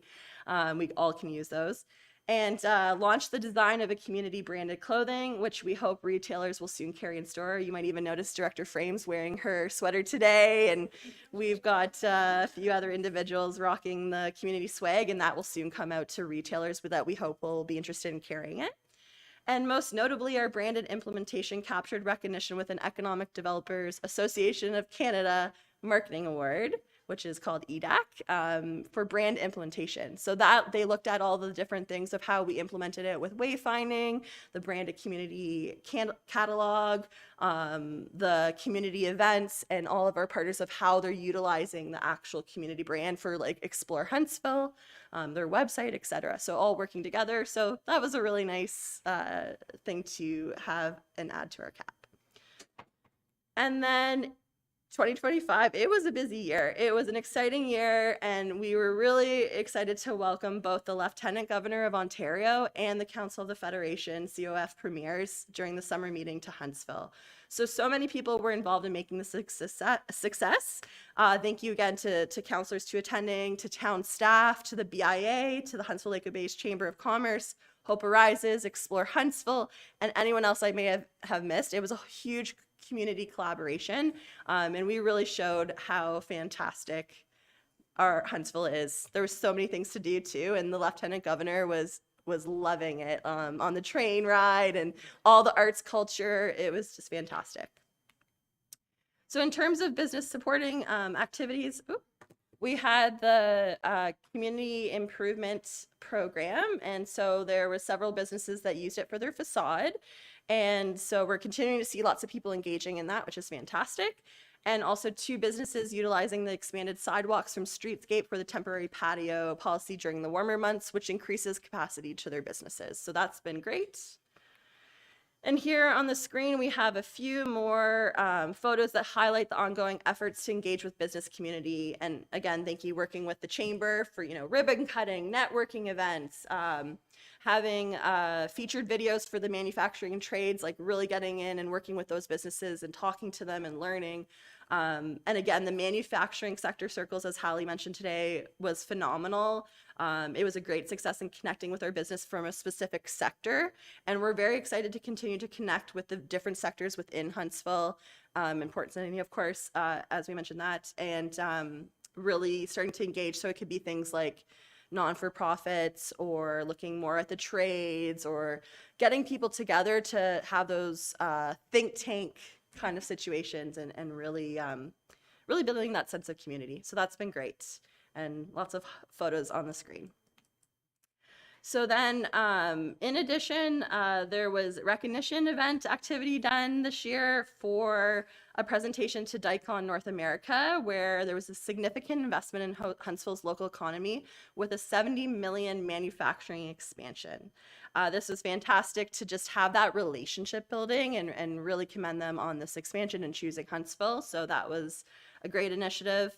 And then in terms of just ongoing business support and issue response, that's something we're always working on as well. And this year we had to, pivot, of course, with what our neighbors in the south are doing, creating Muskoka Tariff Hub for issue response and information sourcing for businesses.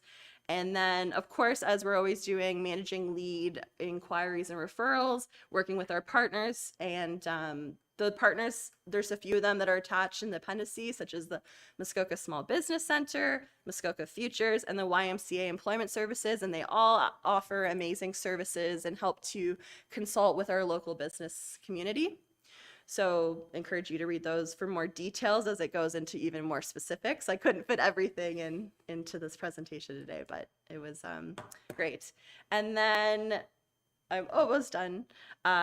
Grants and funding support. So that was also a continuation, something that we're always looking at and implemented through 2025 through the community grants and support program that is attached as well in this report. If you're interested in looking at that, that's $13,600 was provided to different organizations for events, activities, and initiatives that help to enhance resident quality of life. And then we also did the launch of the Huntsville Community Fund, and then ongoing efforts to work with funders to identify and apply for municipal grants. Even on the screen here, we've got FedNor there, NOHFC, ION, NRC. So like continuing those collaborations and working with our representatives. And you can also see the 2025 grant summary on the agenda as well. So lots of information in this agenda. And then most importantly, a big thank you to all of our community partners who help play a vital role in supporting economic growth. So on the slide, there's all the businesses, and I won't go through every single one, but it's a huge thank you to all of our partners who continue to collaborate. As Rachel mentioned, collaboration is huge, and we're really thankful to have such engaged individuals in every single organization across the board here. And also the earlier deputations presented today by the BIA and Chamber and the attached appendices share all of the amazing things happening by these organizations. You'll also see in the next coming months a presentation from HMATA, which is Explore Huntsville. They'll also highlight all their awesome things that they're working on. So yes, big thank you to all of our community partners, and I'm here to answer any questions. Amazing. Thank you, Lauren. Yes. To get all of that into a concise and short presentation is commendable. So Mayor Alcock first, and then I think Councillor Cloutier. And I'll try and be quick. Lauren, again, thank you for all you're doing. What I really appreciate is we seem to be digging deep in working with partners across all sectors, which is great. You made reference again to the manufacturing, but overtures, I think, have been made to the Port Sydney Chamber of Commerce more than they ever have. And I credit you with a lot of that, making sure you're there, making sure that we're working together on a lot of partnerships. And so I think that's fantastic. Very quick question. Our community, new Huntsville Community Fund, I know it was launched. Have we had any contributions through that fund yet? Sorry, through you, Mayor Alcock, there was $100 contributed to the Unity Path. So that is where we're at currently. Yes.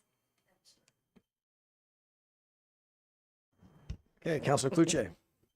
Through you, Chair. Great job. I mean, it's unbelievable, and it's a lot of hours put in. I just wanted a bit not off topic, but the swag that you're providing, the quality of it and the price of it is unreal. Like you can't get that quality for the price. So kudos for you guys, and hope it sells more. And we just got a new shipment in, so go see Lauren and buy some. Mayor Alcock, follow up? If I may, I apologize, Chair Morrison, but to that question, actually, I was at an event a couple of months ago, and I was wearing a Town of Huntsville toque, and one of the people there said, "Where do I buy that?" And I said, I don't know. But you made reference to there are retailers who will be selling our swag. Hopefully that's soon. Yes, through you, Mayor, or Chair Morrison, sorry. So the plan is to announce an opportunity to see who's interested in being a retailer. So we will do like an official media release launch and et cetera to communicate that and see if anyone is interested in carrying it, just because it's so much inventory and management involved. So who better to do it than our local businesses, right? So stay tuned, follow huntsville.ca news and notices and social media for that. Sounds great. In the short term for staff and our team, go see Lauren. Councillor Renwick. Thank you, Chair Morrison. And I guess I want to echo what was said previously, that here is a one-person department working nonstop, and she has obviously identified the fact that she has some great support from the BIA, the Chamber, HMATA. But Lauren I've watched Lauren kind of grow over the last few years, and the energy and the enthusiasm that you had for this report, it shows in your work. It really does. And it's been a pleasure working with you. And I can see, like, from the grants perspective, it doesn't say specifically how much you've got, but I mean, you do a lot of work. It's really noticed around this table. So thank you. And I love the fact, like I said, you've acknowledged the Chamber and the BIA and other partners, because you couldn't do it alone, but you do a lot alone. So thank you. Thank you, Councillor Renwick, and to the team that supports you as well, where you guys have an amazing group doing a lot of good work. Any other questions on this? All right. Well, that was for information only. Lauren, thank you so much for a great report and all the great work you're doing with all the rest of the groups. Okay, so we're going to move on to the next item. Just bear with me for 1 second. Make sure I'm on the right page. Okay, so now we're having Marie Turner's going to pop up to present 7.5.3. It's a report number Corp 2026-19. acquisition and disposition of real property bylaw, repeal and replace. And I do have a motion that is moved by Councillor Cloutier and seconded by Councillor Stone. It is recommended that committee approve acquisition and disposition of real property policy attached as Appendix B to Report Corp 2026-19, and further that the bylaw be forwarded to council for final approval. So with that, Thank you, and through you, Chair. As outlined in the report, the review of our land-related policies identified some gaps in the current acquisition and disposition policy. So the updated policy clarifies and streamlines the process, introduces staged decision-making, and provides some new flowcharts for visual guidance. Due to the extent of the revisions to the policy, a clean, consolidated version was included with the report. Happy to answer any questions. awesome. Thank you. Any questions whatsoever on this one? You are getting off easy. Marie. So I'm going to call the question. All those in favor? And that carries. Thank you so much. Yeah, right. We're learning. Okay, so now we're moving on to Sam Tapley's going to come up. There she is. And we're going to do Report Corp 2026-20, and it's a status report on property taxes. So this will be for information only. And Deputy Treasurer Diller. Okay, through you, Chair. Thank you for having me. Before we get started, I just wanted to say I'm going to be going on leave soon. So this is Scott, and he's going to be covering for me when I'm gone. So just so you have an introduction. So yeah, this report aims to provide an overview of the status of taxes from December 31st, 2025. So a breakdown is provided of the supplemental billing revenue, pre-authorized payment plan enrollment, as well as outstanding receivables.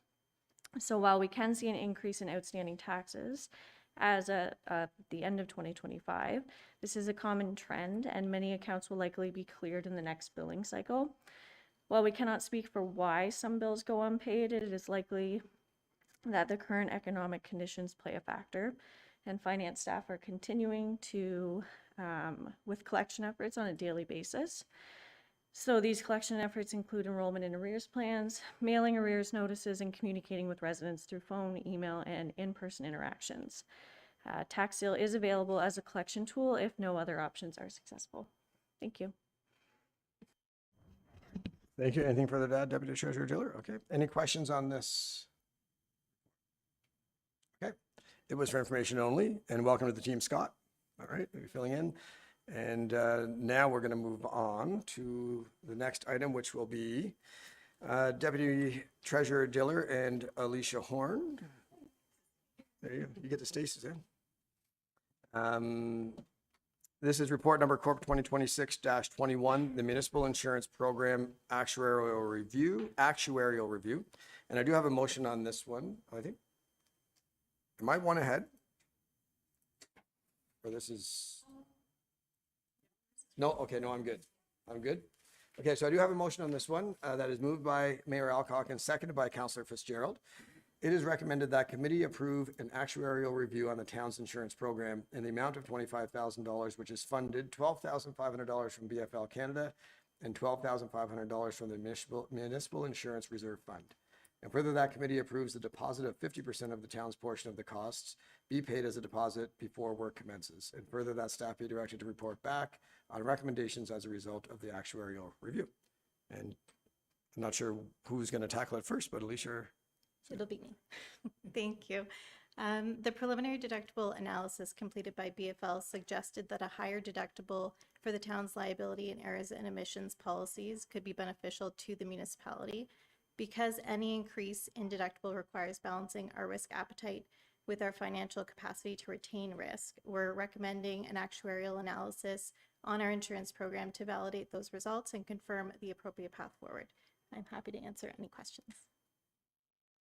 Thank you. Any questions on this item? Okay, with that, I will call the question. All those in favor? There you go. Look how easy that was. Yeah.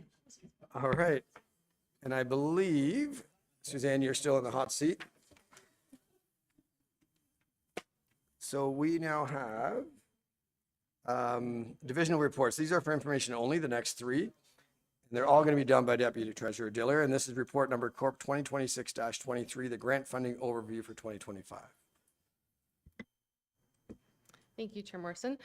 This report is for information only, and it provides council with a consolidated overview of the grant applications submitted by the town of Huntsville in 2025. It includes successful grant applications, unsuccessful grant applications, pending grant applications, and a summary of the financial grant activity.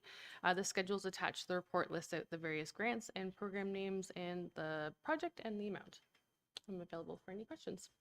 All right, so lots of details in that report. Are there any questions on any of the items that are in there? It's pretty straightforward.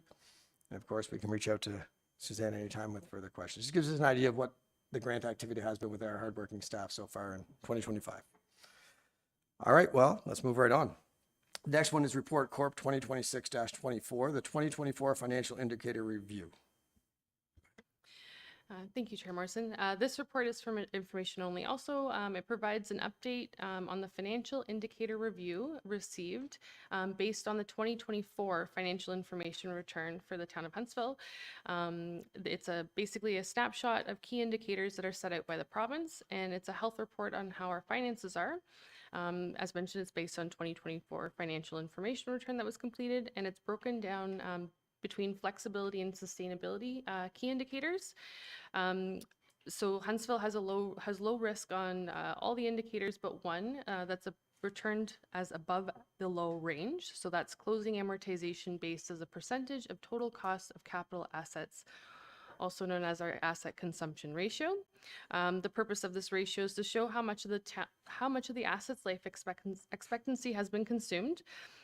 This indicator has returned the same rating since 2019 and is a similar rating when compared to our regional group of other municipalities, which also have a an average moderate rating. The last page in the attachment includes some additional information on the ratios and how they're calculated. Thank you so much. Any questions on this report? I think the one message I'd love to get out to the public, whoever is watching, that year after year we get these reports, and I'm so excited to see just how well we stack up as far as our fiscal situation. And it's a credit to the team. There's discussions around the table sometimes when we push for this, but they have a plan. They know how to handle it to put us in the best position so that the taxpayers don't have big surprises. So I think thank you on behalf of all of us, because we're in a great position. And when you see us stacked up against others, it really shows it. So thank you on that. Moving on to Report Corp 2026-6-25, the 2025 Treasurer's Statement on Development Charges. Thank you. So this is the annual report for development charges for 2025. The development charges that are collected are put into obligatory reserve and separated out by service areas. So we have roads, fires, recreation, indoor and outdoor, and library, for example. And the recognizes revenue when we use those funds for projects. So in the report, it highlights we collected almost $490,000 in development charges. And the funds we've collected have earned about $150,000 in investment income. And in 2025, we utilized just over $500,000 in DCs for various capital projects, and included in Appendix B are those projects listed out. So there's South Lancelot Bridge, the Parks and Trails Master Plan, some library materials, and some debenture funding as well. All right, another great report. And I'm going to go Deputy Mayor Armour, then Councillor Clucci, please. Just more of a comment. When you look at the balance of our DCs there, it sure would be nice if the province would loosen the reins on that so we could use some of that money for some of the infrastructure and things that were going on in Huntsville. You know, $4 million, is it? Yeah, almost 5. So it's crazy. Yeah, that's a great point, Deputy Mayor. I know there's been discussions around that. Because we did our 10-year study, we're kind of restricted to that, but I know there's constant discussions on how we could look into that. So great point. Councillor Clucci, then Deputy or Mayor Alcock. Through you, Chair. Just a little bit on the deferred development charges. How much do we not collect out of that? Do we ever lose any of them? And what's the timeline like on sometimes on our deferred charges? Say they're deferred from last year deferred. How long is the normal period of time before we can incorporate that money, if you can answer that? And that's a great question. We had the similar question at the agenda review. And I think, Suzanne, if you can answer that, but also expand on the idea of when it's collected, when it's accounted for, and whatnot. It's okay. So the funds that are deferred, once they're collected, then we allocate them to the different obligatory reserves based on the proportion of the different categories. So roads or library or things like that, or the recreation. The other part of your question, sorry, was, sorry, can you refresh my memory? The uncollected. I don't know off the top of my head historically if there's been any uncollected. So I'd be hesitant to comment on that without doing a bit more research. And then how long? I believe the other part of the question was how long do we take to collect them? I think that's based on when occupancy is. I'm just confirming with the Director Maxwell, but it's based on when occupancy is completed. That plays a part in it too. So it depends on that process. Great question. And as we know, that was a recent provincially driven thing to allow deferring of the DCs to get housing built faster and whatnot. So we're probably have more data next year, I would think. Great. Councillor Fitzgerald. And then, I skipped. We're going to go to Councillor Fitzgerald, then over to Mayor Alcock. It's just relevant to this. Yeah, it's a percentage and it's prorated over time period, like a year. So I think, is that more what you were looking for, that information? Like some may extend for 2 years, 3 years. Okay. Clarifies it. Yeah, and depending on occupancy and whatnot. So Mayor Alcock, you have the floor. Very quickly, follow up to Deputy Mayor Armour's comment. I had the exact same reaction when I read this and thought, it kills me that we can't use these funds for some of the other projects. But we did raise it recently with MPP Smith in a meeting. And to your point, Councillor Morrison, it's fairly narrow at this point, but they're always reviewing. So it's really important to continue to raise this. And he certainly understood why we wanted to do what we wanted to do. So it makes sense. We will continue to raise it. Yeah, and I know that there's been discussions even at the district level, and I think I asked Mayor Alcock and maybe CEO Corey about that. I understand why it's rigid about the DC study, so we're not just collecting the DCs and spending it on whatever we feel like. That all makes sense to me, but do you get the impression, or there has been any history where a project comes up, it wasn't on our 10-year study, but it really makes sense and they do allow us to be flexible? Have you seen any of that, or do you think it's something we need to advocate for now? Okay, so the work you're doing now is maybe to finally make something like that. Okay, thanks on our behalf. Amazing. Okay, great. Moving right along. Are you done, Suzanne? Yeah, okay, now we have Tanya Clay is going to come to the table and do report number Corp 2026-26. Delegated authority for restricted acts after nomination day, lame duck. It's a very funny statement. We laugh about that. There is a motion moved by Councillor Schumacher, seconded by Councillor Clark. It is recommended that staff be directed to prepare a bylaw delegating authority to the Chief Administrative Officer for certain acts following nomination day in accordance with Section 275 of the Municipal Act of 2001 for the 2026 municipal election. Thank you, Chair Morrison. So I don't have anything to add except to say this is the last time you're going to see me with a report until the post-election report in the 2027. But any questions? I'm here. All right, we'll go to Councillor Cloutier first. Through you, Chair, do strong mayor powers still come into play in this time? That's a good question. So strong mayor powers don't override the restricted act sections. There is, Mayor Alcock did provide 2 mayoral decisions in regards to the CAO being able to dismiss or hire staff, as well as to look after the organizational structure. So those are provided, and that is obviously one of the restricted acts, but the mayoral decisions can be revoked at any time. And so to make sure that the restricted acts remain as per council's decision, we've added it into the bylaw. Awesome. Thank you, Director Kalea. Any other questions or comments on this motion? All right, with that, I will call the motion. All those in favor? And that carries. Thank you. Okay. That's it, right? So I'll pass the chair back to Mayor Alcock. Okay, perfect. Are you leaving, sir? All right, have a great vacation. All right. Does he? Okay, he knows what you want. All right. Have fun, Dem. All right, so we are moving to new business. We do in fact need to deal with our first deputation, which was the discussion around Y Drive and our vehicles for hire bylaw. So I don't know if there's interest. There is a draft motion. We could maybe put it up on the screen and maybe from there have a discussion. Is that all right? I might have to twist Jessica's arm to put it up. We don't have a mover or a seconder.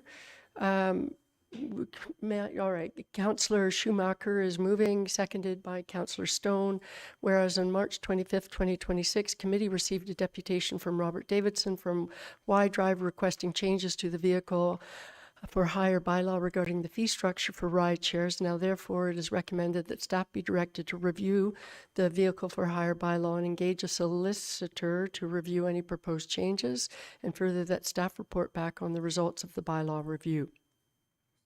So, comments? Yes, Councillor Morrison. I fully support this. I think it was a great deputation today, and I know our staff's working really hard. It makes so much sense to look at this. People might say, why solicitor? I know there's a lot of reasons why, and we have to make sure that we're covering everything on our basis. So it makes sense. Love to see the report come back. Okay, that's great. Thank you. Councillor Stone? Yeah, I don't think it needs to be added in the motion because it's going to be a review, but it seems to make sense that that extra fee for administration would be per company as opposed to per vehicle or per driver. And I hope staff heard that today. I think they probably did, and that would be part of it. You know, it's a review, so we'll look at all of that. I'm seeing the director nod her head. All right. Councillor Morrison, did you have your hand up? Yeah, to that point, I think it will probably be going down this road anyway when the review is done. But I think bringing a few different scenarios back to the table would be awesome. So then we have some decisions to make. And again, would you like to jump in? Thank you, Madam Chair. So something staff certainly heard, that the fees and charges was an issue, but if committee wants to be specifically clear on what they want staff to report back on, the deputy clerk could add it in the resolution or the motion. We did hear for sure that there was issues with the fees, so we definitely will come back. I'm going to ask Director Maxwell to comment, but she has been nodding her head, so I'm assuming that she did hear. Thank you. Director Maxwell. Yes, we are well aware of the issue with the way the fee structure is implemented through the bylaw, but we would have to look at all of the options. I know that a lot of municipalities don't license vehicles for hire at all. So that would be one of the things that we would put in the report too, that whether or not council wants us to continue licensing, as well as looking at whether or not we need separate bylaws for traditional taxis or ride shares, because that's also something that a lot of other municipalities are doing. So we'll do a comprehensive review. Okay, that's great. That's great. I'm sure that he will feel heard then. That's great. I don't see any other questions. Okay, so I will call the question. All those in favor? And that carries. Great. And Dan, okay. Now, moving to our last item, I have a motion moved by Councillor Clark, seconded by Councillor Morrison, whereas a member of council received complaints from residents regarding the speed of traffic on Muskoka Road 3 North. Now, therefore, it is recommended that committee request the District of Muskoka install a traffic calming measure radar speed limit sign on Muskoka Road 3 North between Frank Miller Drive and Hibbard Road. Councillor Clark, would you like to speak to this? It's pretty self-explanatory, and Yeah. certainly think it makes a lot of sense. Thanks, Mayor Alcog. Yeah, I won't spend too much time on it, but makes a lot of sense. We have one of these right now on Haynes Road that's really worked well there, solved a lot of problems. And we all know the challenges of Muskoka Road 3, so I think this will be a great spot for that, and hopefully we can make it safer there. Thank you for that. Councillor Morrison. Yeah, fully support. I'm only asking this question because I can maybe get the answer quick. But Councillor Clark, there was also an issue with the caution light near the school. Do you know if that's, or does anybody at the district know if that has been repaired? Because it was a problem for a while. And I think that getting fixed plus this will have a big impact. I'm not aware actually of that, Councillor Morrison, so Yeah. perhaps I'll we could get follow up operations and maybe to report. We look at could, that. yeah, or follow up with Follow James. up offline and get some answers. Yeah. Yeah. Okay. I wasn't aware of it either, so. Councillor Schumacher. Just, it says Hibbard Road in the, now therefore comment, but when I open the map, it's Hibbard Lane. Is there a difference? Does it matter? Is there two? Okay, that's why. Okay. All right. Well, thank you for being so thorough. Wow. That's good. That's great. Are there any other comments? I don't see any other comments or questions, so I'm calling the question. All those in favor? And that carries, and thank you for preparing that motion in advance. That was good. And I think I only have one more motion. Oh, Councillor Stone. Sorry to bring this up, but I mentioned it earlier that I had spoken to Commissioner Steele about us being able to close our own road without asking permission. So I'm wondering if we can ask, I don't know if I need a motion, but I would like staff's help to create an MOU with the district regarding the closing of Main Street. I certainly can ask staff as to a response. Yeah, maybe this is putting a motion on at this point. Might not need an MOU either, but Jessica. Councillor Stone, perhaps we can talk after this meeting and we can get a motion on the next agenda? Okay. Yeah, I know. Thank What you. a drag. But certainly there's support for that, and we know that there's something in the works.